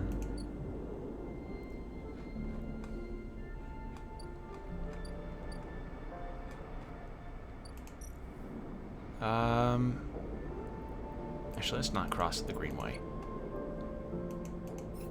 Yeah, that was a really good moment. I always appreciate finding those kind of moments in games where an atmosphere... Like, you ever have just a moment where you sort of feel that pause hit you, and you're just kind of letting the atmosphere sort of kick as there's background music, or the environment hits a particular way with the lighting, and you're just kind of looking out, or you just feel it? There have been a lot of games recently that really click in that way, where it just mixes and hits in a sense that you don't expect.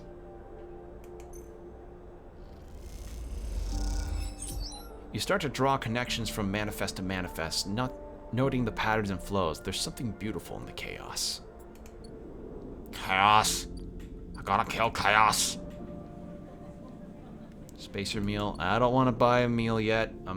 I have my cook, and he's a good cook, and he's a cool cook.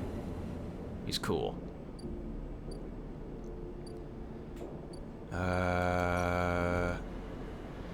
Yeah, I can't really do anything with that. Well, I could use the extra cryo. Except that only brings me up to a 2. Do I have anything I can get in the eye itself? I can get Yatagan stuff. I don't really need that. I can't re-roll my stuff because I already did that earlier.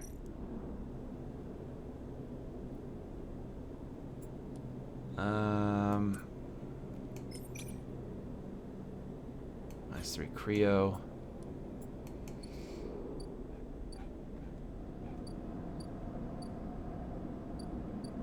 Let's do the babysitting. See if I can pass it. If I can't, then sure. Oh! She's asleep, whispers Lem, creeping back out of the unit's tiny bedroom, sliding the door shut as he does.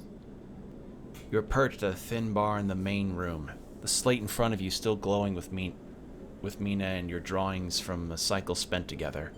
There's a ring, the only world Mina has known, with stick figures standing along the edge. The tall one is you. Drink? Asks Lem, producing a worn-looking bottle of Griot from under the bar, its contents glowing amber in its fluorescent light. Sure. Have some mushroom whiskey. Is that a thing? Is mushroom whiskey a thing?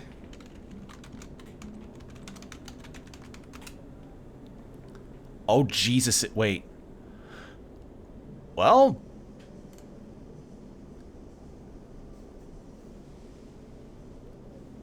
I mean, there's infusion, but I don't think anyone's made like a...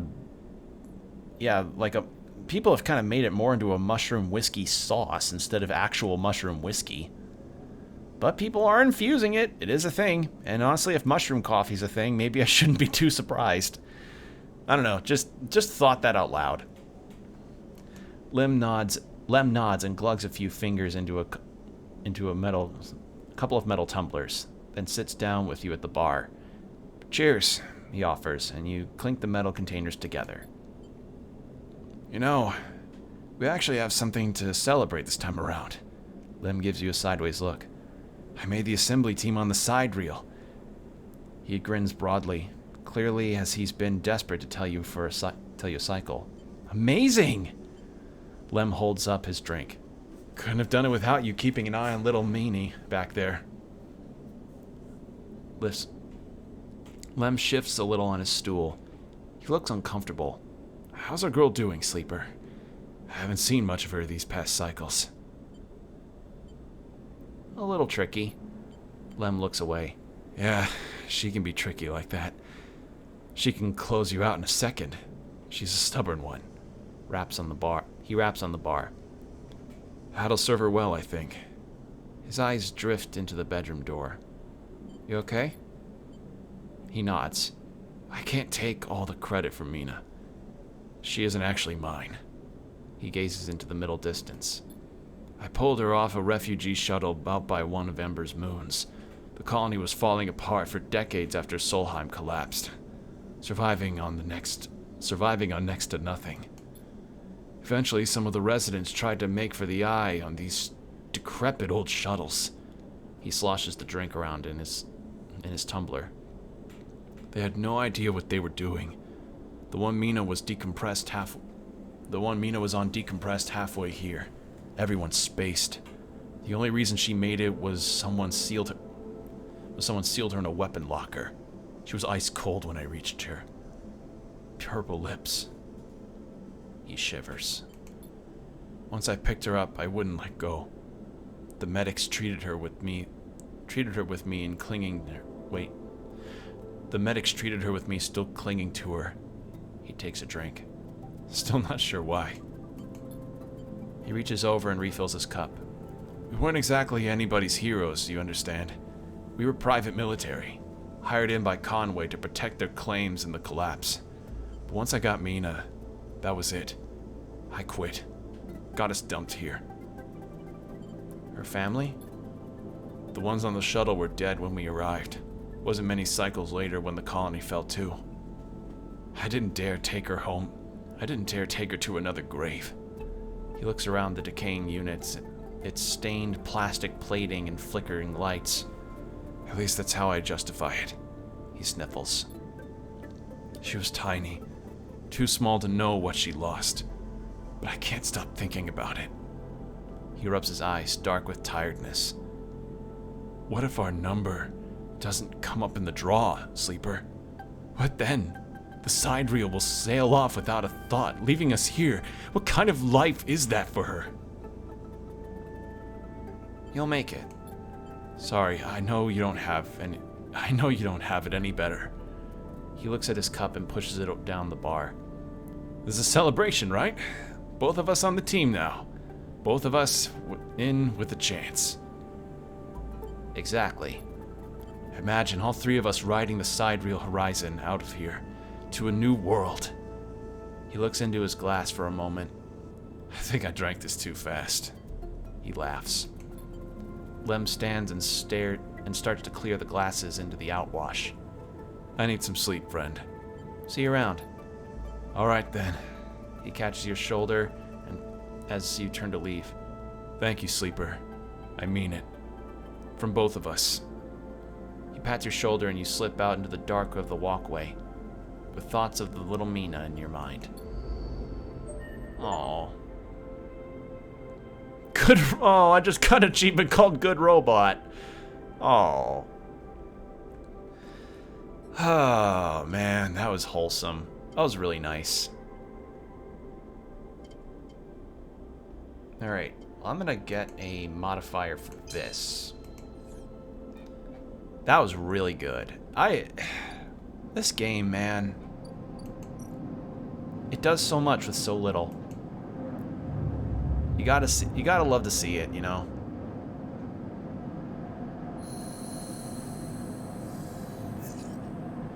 Alright, starting to lose a bit of it, but that's fine, because I got an extra stabilizer. Oh, Fang! What have you got for me? As you arrive, Fang... Hold on, I'm gonna drink some water. Hold on.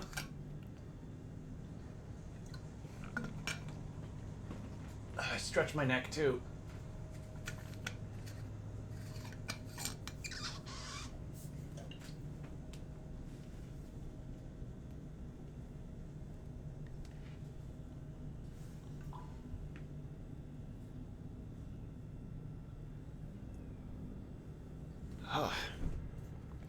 As you arrive, Fang comes striding towards you, taking you by surprise. Let's go, Sleeper. He puts a hand on your shoulder and turns you back the way you came. Follow his lead. He steps into the passageway, guiding you downring towards the shipyard. Sorry for the hurry, but we have something of an opportunity. That data you ripped? Well done, by the way. He grins. Tells me Hardin is making a rare inspection of the sidereal horizon this cycle. It's the perfect chance to confront him outside of that compound he hides in. Fang takes a sharp turn into a dimly lit side passage. Confront him? That's right. It's the perfect time. Fang slows and slips into the dark service tunnel where, somewhere in the black, a water pipe drips. It's him, Sleeper. The same Hardin Hurst. Our worm ripped out the decades of records that mention him by name. An entire trail of documentation from the first days of the Solheim collapse until now. He rode out the whole thing, slipped into Haven Age when it first broke from the Union. He paces in the tunnel, a hand rubbing at the back of his head. I need you to understand something about Solheim, Sleeper. I don't know what you know about the collapse, but it wasn't as instant as it sounds. It wasn't like Solheim was here running the station one day and the next Erland's Union took power. Back then, Solheim knew this place was slipping away from them. As the Palladium market collapsed, they tried to keep the contractors here working. They tried to keep the contractors here working. The pay got smaller, the costs higher. People like my parents were forced to work nonstop just to keep a berth on the station and the water in their tanks. Solheim squeezed every last worker until the mistakes, the accidents, were coming in non-stop. And as new waves of contractors came in, desperate to work, Solheim welcomed them, taking bribes instead of checking pilot licenses. The whole time Solheim was folding up, dragged into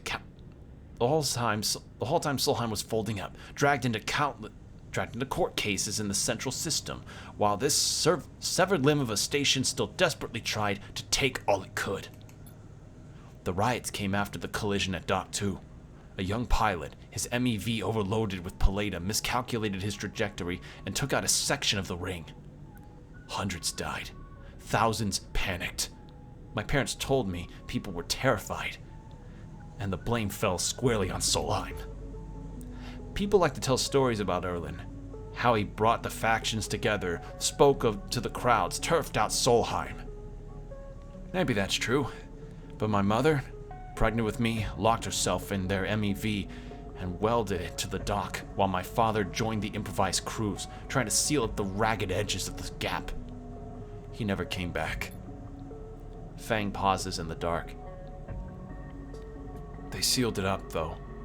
And by the time they did, Solheim was gone, abandoning every one of us into the black. Apart. Fang finally turns back to you now, his eyes burning. From shits like Hardin. Shits who held their place, rode it out, and slipped into the new structure like nothing had changed. Standing shoulder to shoulder with those they had exploited at every step. Fang starts walking again. That's why I can't just let him strut about the shipyard. This time his past catches up with him. How's he still alive? Clearly you don't know much about executives. That kind of power comes with certain benefits. Fang rejoins the main passageway, which is now wide and glass-roofed. Through the ceiling you can see the ships in mid-construction, their flanks lit by the flashes of plasma torches. The entrance to the shipyard is ahead. This is crazy. Fang turns to you to look at you. Don't come then. I won't force you. You stand across from each other in the corridor. What is it then, Sleeper? Are you coming or not? I'm coming. Fang grins. Let's go show this shithead some consequences. He strides to the shipyard entrance and pushes through the doors. A web of corridors lead through the complex, snatches of the construction bays always appearing through the windows. Ships are suspended like whale corpses, skeletal, imposing. Ooh, that's a good one. Ships suspended like whale corpses. Ooh, that's nice. Nice use of imagery there.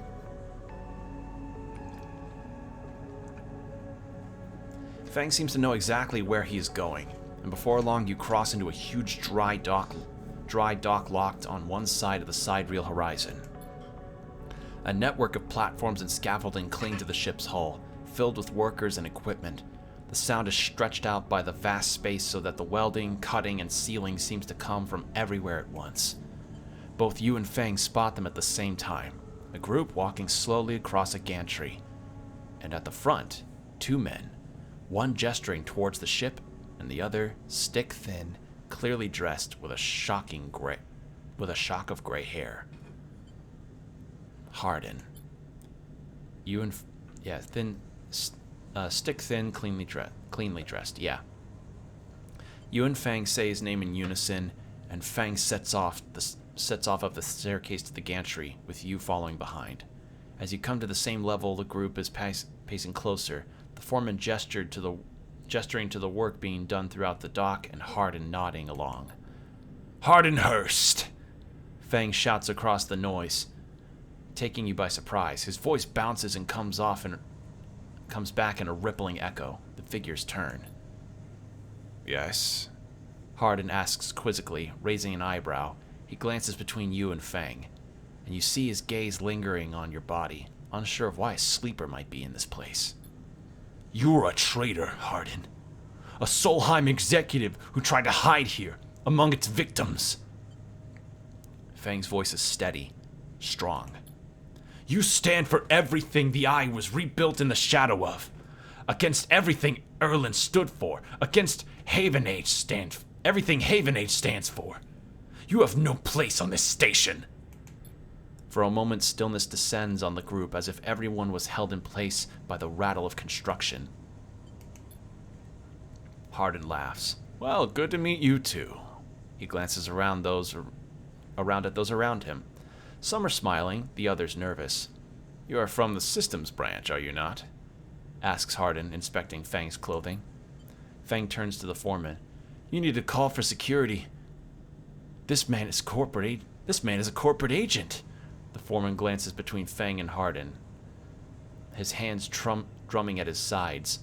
Hardin leans towards him and says something inaudible. The foreman nods. It's true.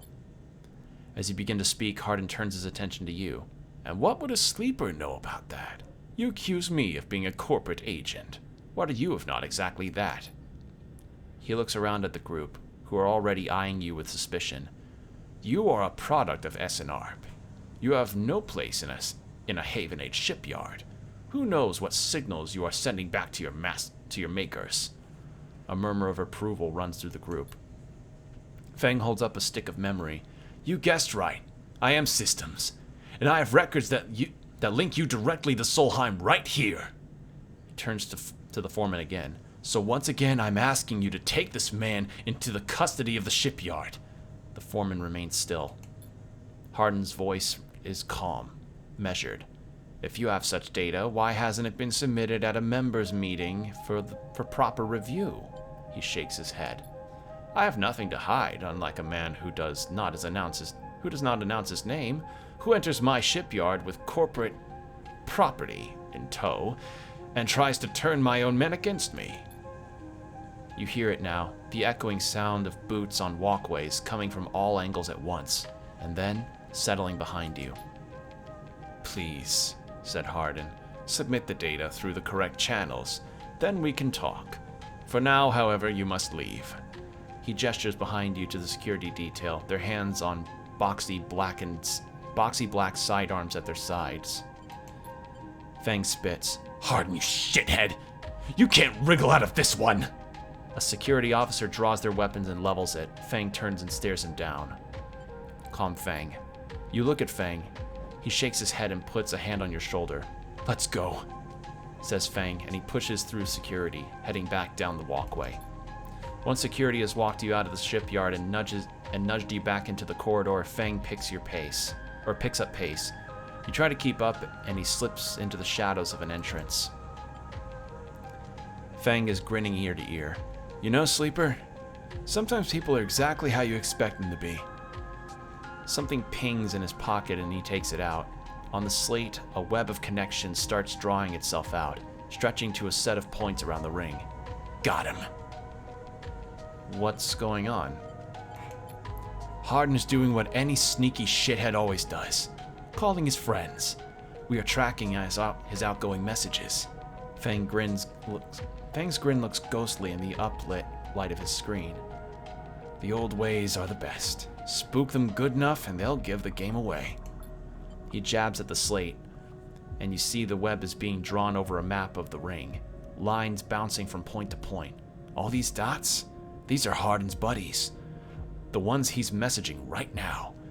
And we are going to find them all. That was on... You tricked me. Not exactly. You did good.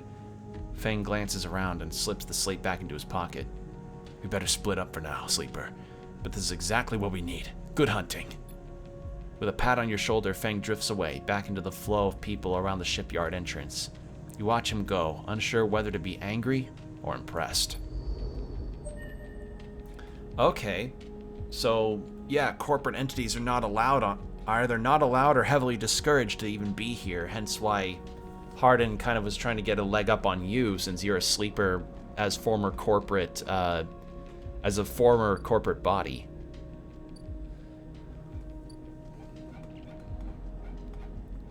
All right, so that was a nice that was a nice character moment there. Nice little scene. It's a lovely scene. Let's pay off a bit of that debt. Oh shit, I used the 6 when I could have used the 2. Damn it. Could have used the 2 and then gotten at least a 3. Oh well. Anything else? This is just ways to earn cryo and energy.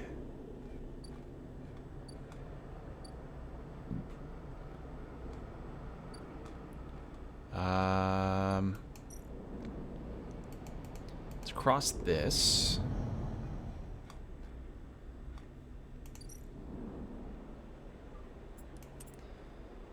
Work the grow beds. Let's do that. Ooh, got a big boost.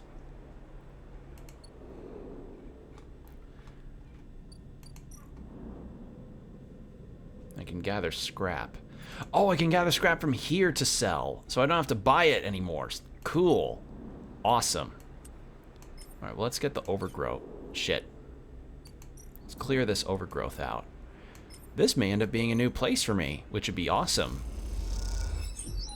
Ooh, almost there. Just need 3 more. 3 more pips. I think I may go another like 2 more cycles or so, and then I'll probably stop. Because I'd like to rest my back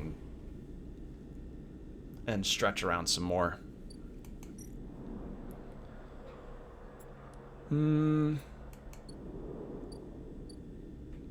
A 1 can't get any data stuff there, and even then it's like risky considering the hunter will be on my ass soon.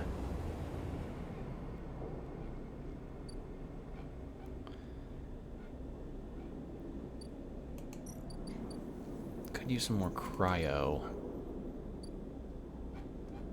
Let's work the bar. Actually, could do... You know what? No, let's pay off some Ethan's debt. Actually, no, we already just did that. Could help with the still some more. No, but that doesn't really pay me. Start some actions. It's money. Alright. Yeah, end cycle.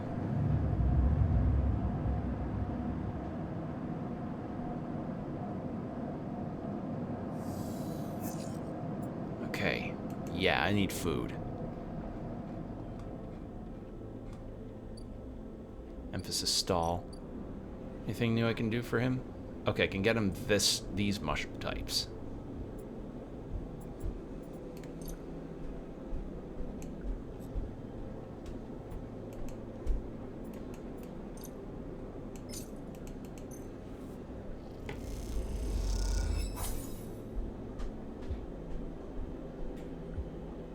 Okay. We are now good on energy. Sweet.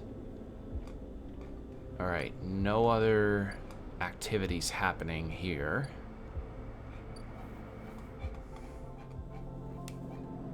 Let's pay off a bit of Ethan's debt.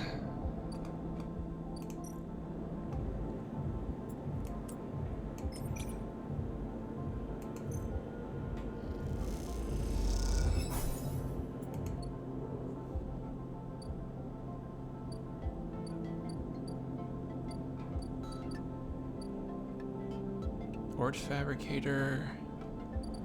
Let's help out a little bit with this thing.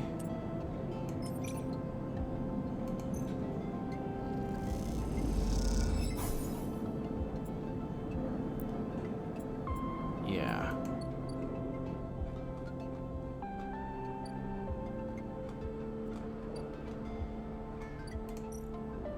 Travel this way.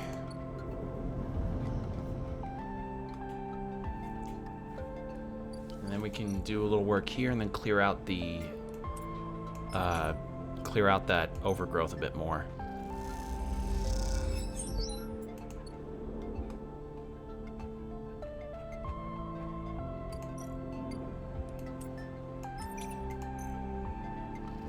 Is that a 3? Yes. Okay. Let's see what this is.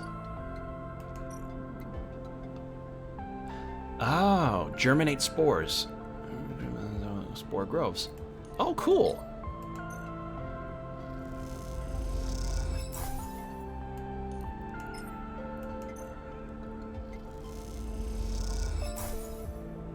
You extract spores from the sample and print them mixed with water, then inject them into a prepare mulch. It is precise work. Cool. So I just get to grow my own mushrooms, I think is what that's implying. Neat. Still don't have that encryption key stuff.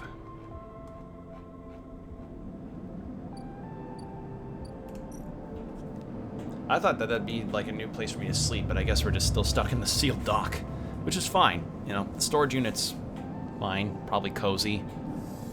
Wouldn't be the first time I'd hear about people sleeping in storage units, because that is in fact a thing that people do.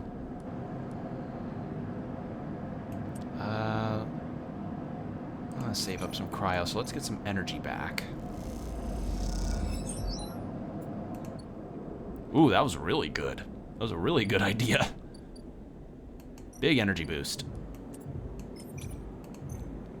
Pay off some Ethan's debt.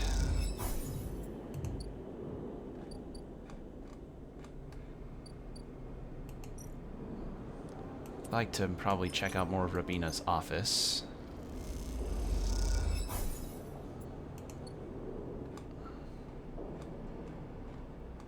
And then we have this.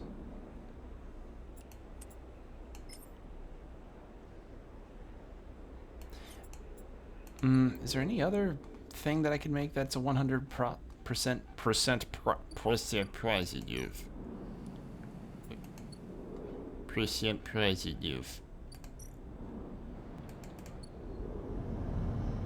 try... This I could use to get the ship mine stuff, but...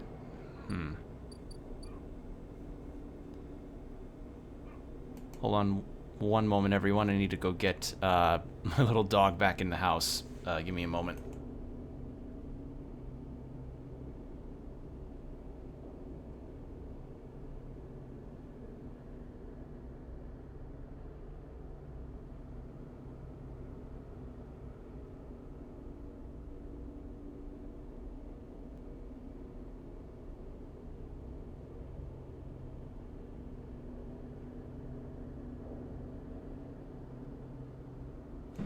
Never mind, my dad got him. We're good. Alright. Back to the game. And I think maybe I could do one more cycle after this one.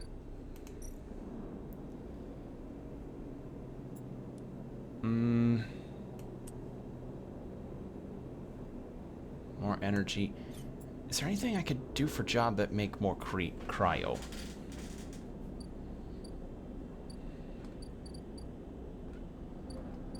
There's work in the bar. Actually, wait, what about the shipyard? Nope, nothing there.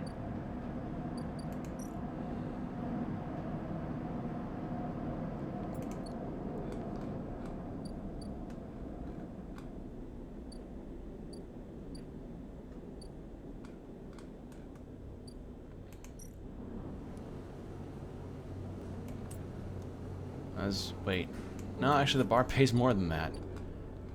I guess I'll just do the bar thing. Yeah, pays way more. There we are. Already up close to 200.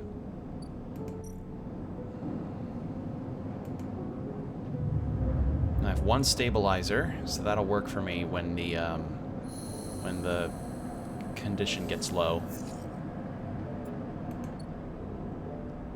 Alright, so one more cycle before something happens with Fang.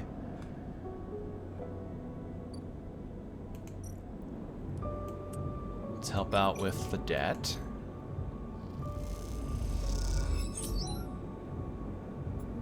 Yeah, I got some cryo. Sweet. It's probably a super success. That's what gives me.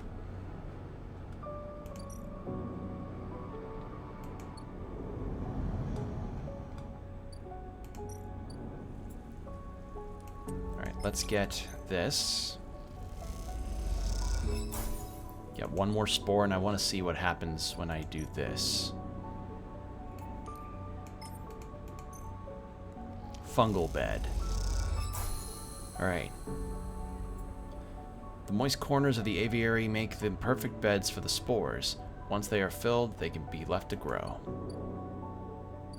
Okay, so I assume I come back every 4 cycles and I'll just have a nice bed of mushrooms. Fuck yeah.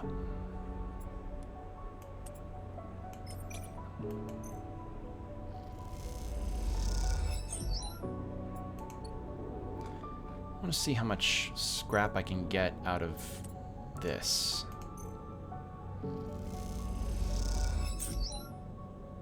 Okay, 1 scrap, and scrap can sell for a decent chunk of money, so that's nice.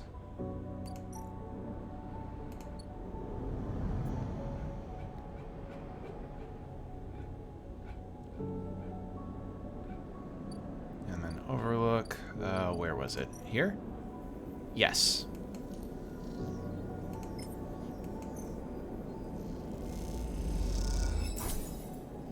Yeah, decent amount of scrap.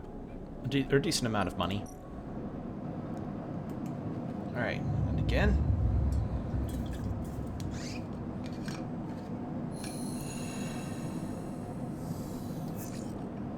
Yeah, once the amount of rolls that I have reaches to about 2, that's where I'm going to use a stabilizer.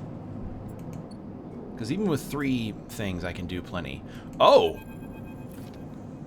It's been more than a few cycles since Fang confronted Hardin, and the silence since has been noticeable.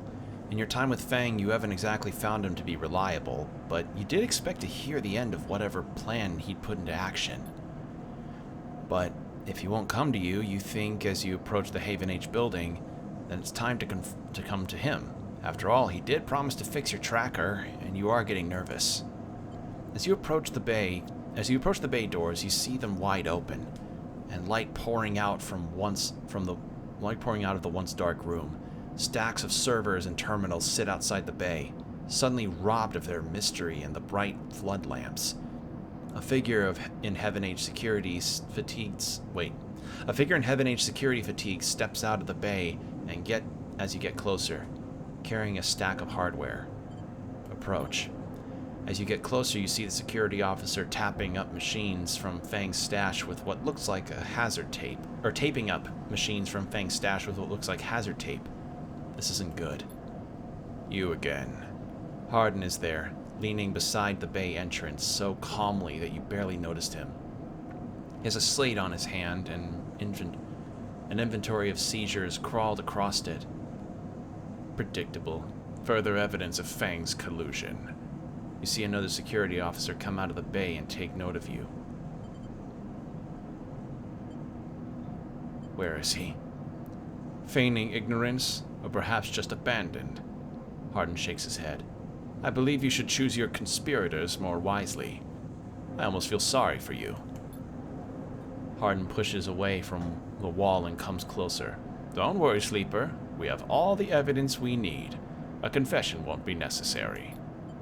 He gestures around at the stacks of hardware, spying on fellow Heaven Age members, hoarding Solheim materials, an obsession with corporate data. It speaks for itself, does it not? That was his job. And what would you know about jobs, Sleeper? He looks up at the glass roof above and the stars above. We are the ones that provide the oxygen you are breathing, the light you are seeing, the systems you use every day to live out your cycles. This place was hard fought for, Sleeper. It took work, diplomacy, and strength to stop the Eye descending into chaos after Solheim collapsed. Not blind conviction or self-interest. You're the self-interested one. More accusations. What have you achieved, Sleeper? Your entire existence is proof of your self-interest, signing yourself over to be emulated rather than work yourself. Whether you remember it or not, you suffer from the same short-sighted perspectives as the person you were copied from. You see, Sleeper, we are proud of our history here. Andre Erlin and the First Union founded this place, and Haven Age has welded his values into the station's very walls. We will never turn away the hard-working, the just, the true citizens of the Eye. Haven Age aren't a gang like Yatagan. We aren't pirates like half the spacers you'll meet in the hub, or esoterics like those Haifa radicals in the Greenway. We are the backbone of this place, proud and true. We named Erlin's Eye, Sleeper. This is our station. He meets your eye. So please, take your false accusations elsewhere before I decide I need that confession after all. History will catch up with you. I'm not afraid of history, Sleeper. We are making it here, cycle by cycle. He smiles. If you have any pride, you'll give up Fang the moment he contacts you. You know where to find me. With that, Hardin turns his back and walks back towards the security officers, ordering them to continue the clear-out. As they do, something catches your eye among the server stacks. A crumpled hand-printed box of synthetic chewing gum. A penguin character grinning from the brightly colored card. And scrawled onto it, a speech bubble reads, "Take me to Tambor." Take it. You carefully pocket the box, making sure no one is watching, and then turn away, just as another stack of servers is wheeled out of the bay. What have you done, Fang? And where the hell is Tambor? Oh, Fang. Oh, so Hardin's shaken and Fang's in trouble. Big trouble.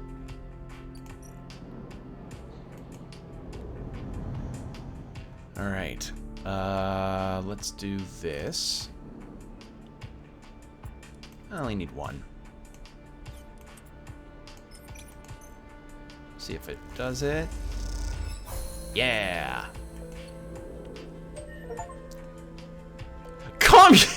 I'm a I just got the achievement, communist. Oh, that's funny. Haifa dorm. Okay, I now have a new place to sleep. I'm a communist now, Dad. I'm a communist now, Hardin. Yeah. It's just funny that I get this the Steam. Apparently, Steam had an update now where they added like a sound that pops up when you're like installing a new game or getting an achievement, and I just hear like the bring achievement, and I see communist on the corner. I just think that's funny. Anyway, new character. Ugh.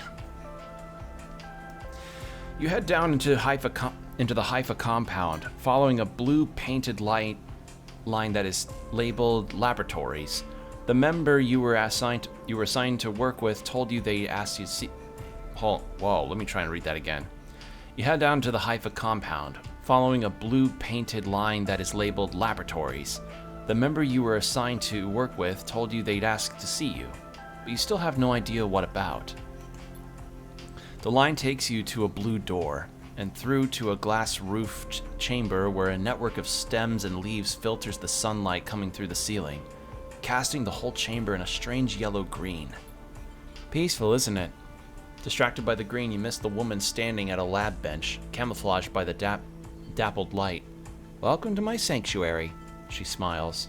"Come, let's talk." Who are you?" "Of course, my apologies." She offers a hand to shake. "I'm Rico. I run the botany program at Haifa." Botany program. Revolution. Liquid snake. Liquid's arm. "Yes, the plants in the Greenway are vital to Haifa's continued existence. It's important we understand them." She lifts a tiny sample jar. Yellow spores dance inside. "Haifa lives off the land of the Greenway. It's what allows us to live like we do. No one here pays or is paid. We sleep here. We feed here. We sleep here. We feed each other. We work for each other." Rico walks away from the bench and waves for you to follow. She opens a small door and leads you down a glass corridor surrounded by vivid green. "All this," she says, gesturing at the overgrowth, "is a kind of miracle." She looks at you with bright eyes. "What do you think usually happens to plants on stations like this when they are abandoned?" "They die?" "Eventually, yes. They cannot live without intervention." She leads you left at a crossroads. "But here they endured." She smiles to herself.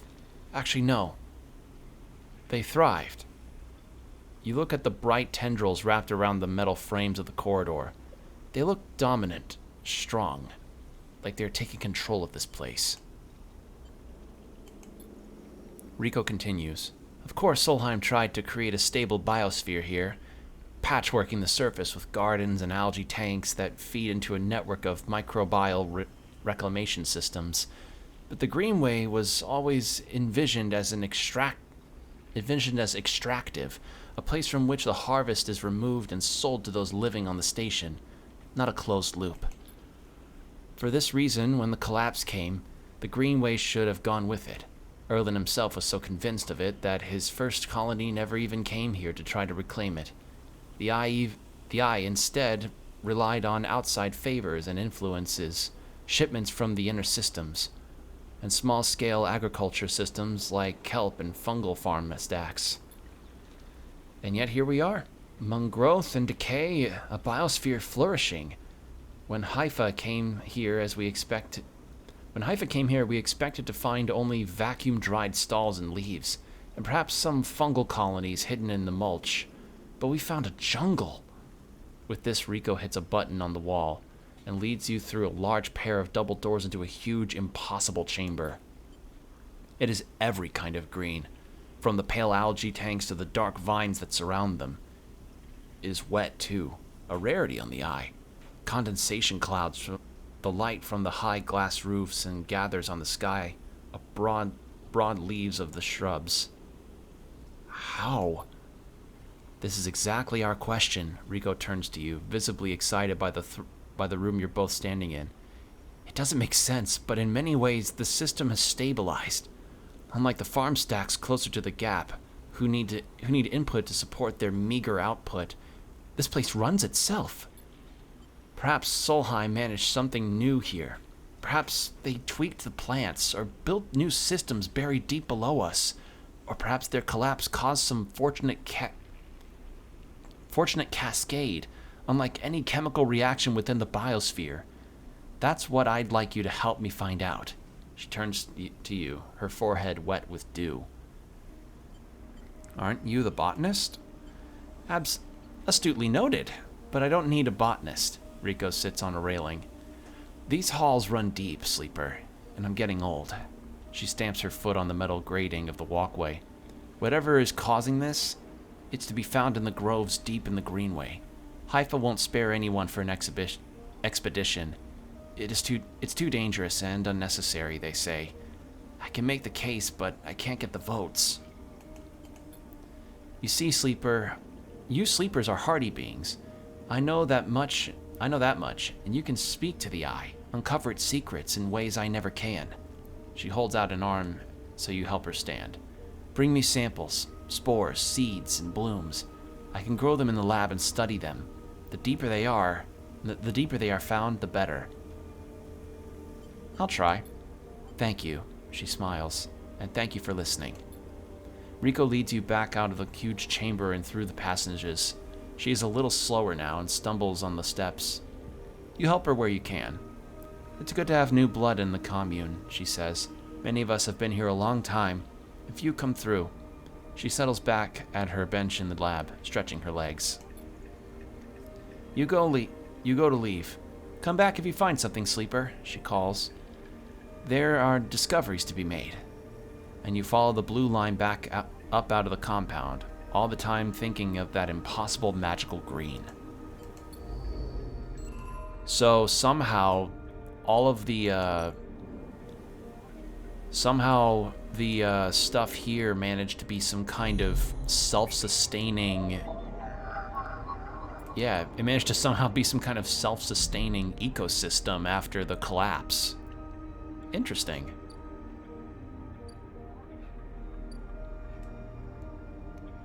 All right. Let's take our tram back.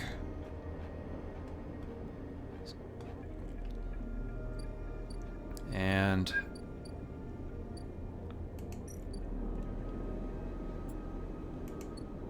wasn't there an energy thing that I could use? I want to get food from my friend. He is my friend. He is my friend. Emphas is awesome, and he is my friend. There are a lot of really good characters in this game, but Emphas, Lem,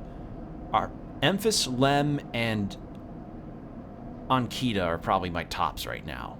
My top favorites. Oh, I can work this again. Okay, cool. That's probably for Lem with the whole travel situation. And then we'll handle the bar, and then I help with the still, and then I think that'll be a good spot to end, if any. All right. Now I can actually sleep in a non-storage unit this time. All right. Well, this has been a pleasure.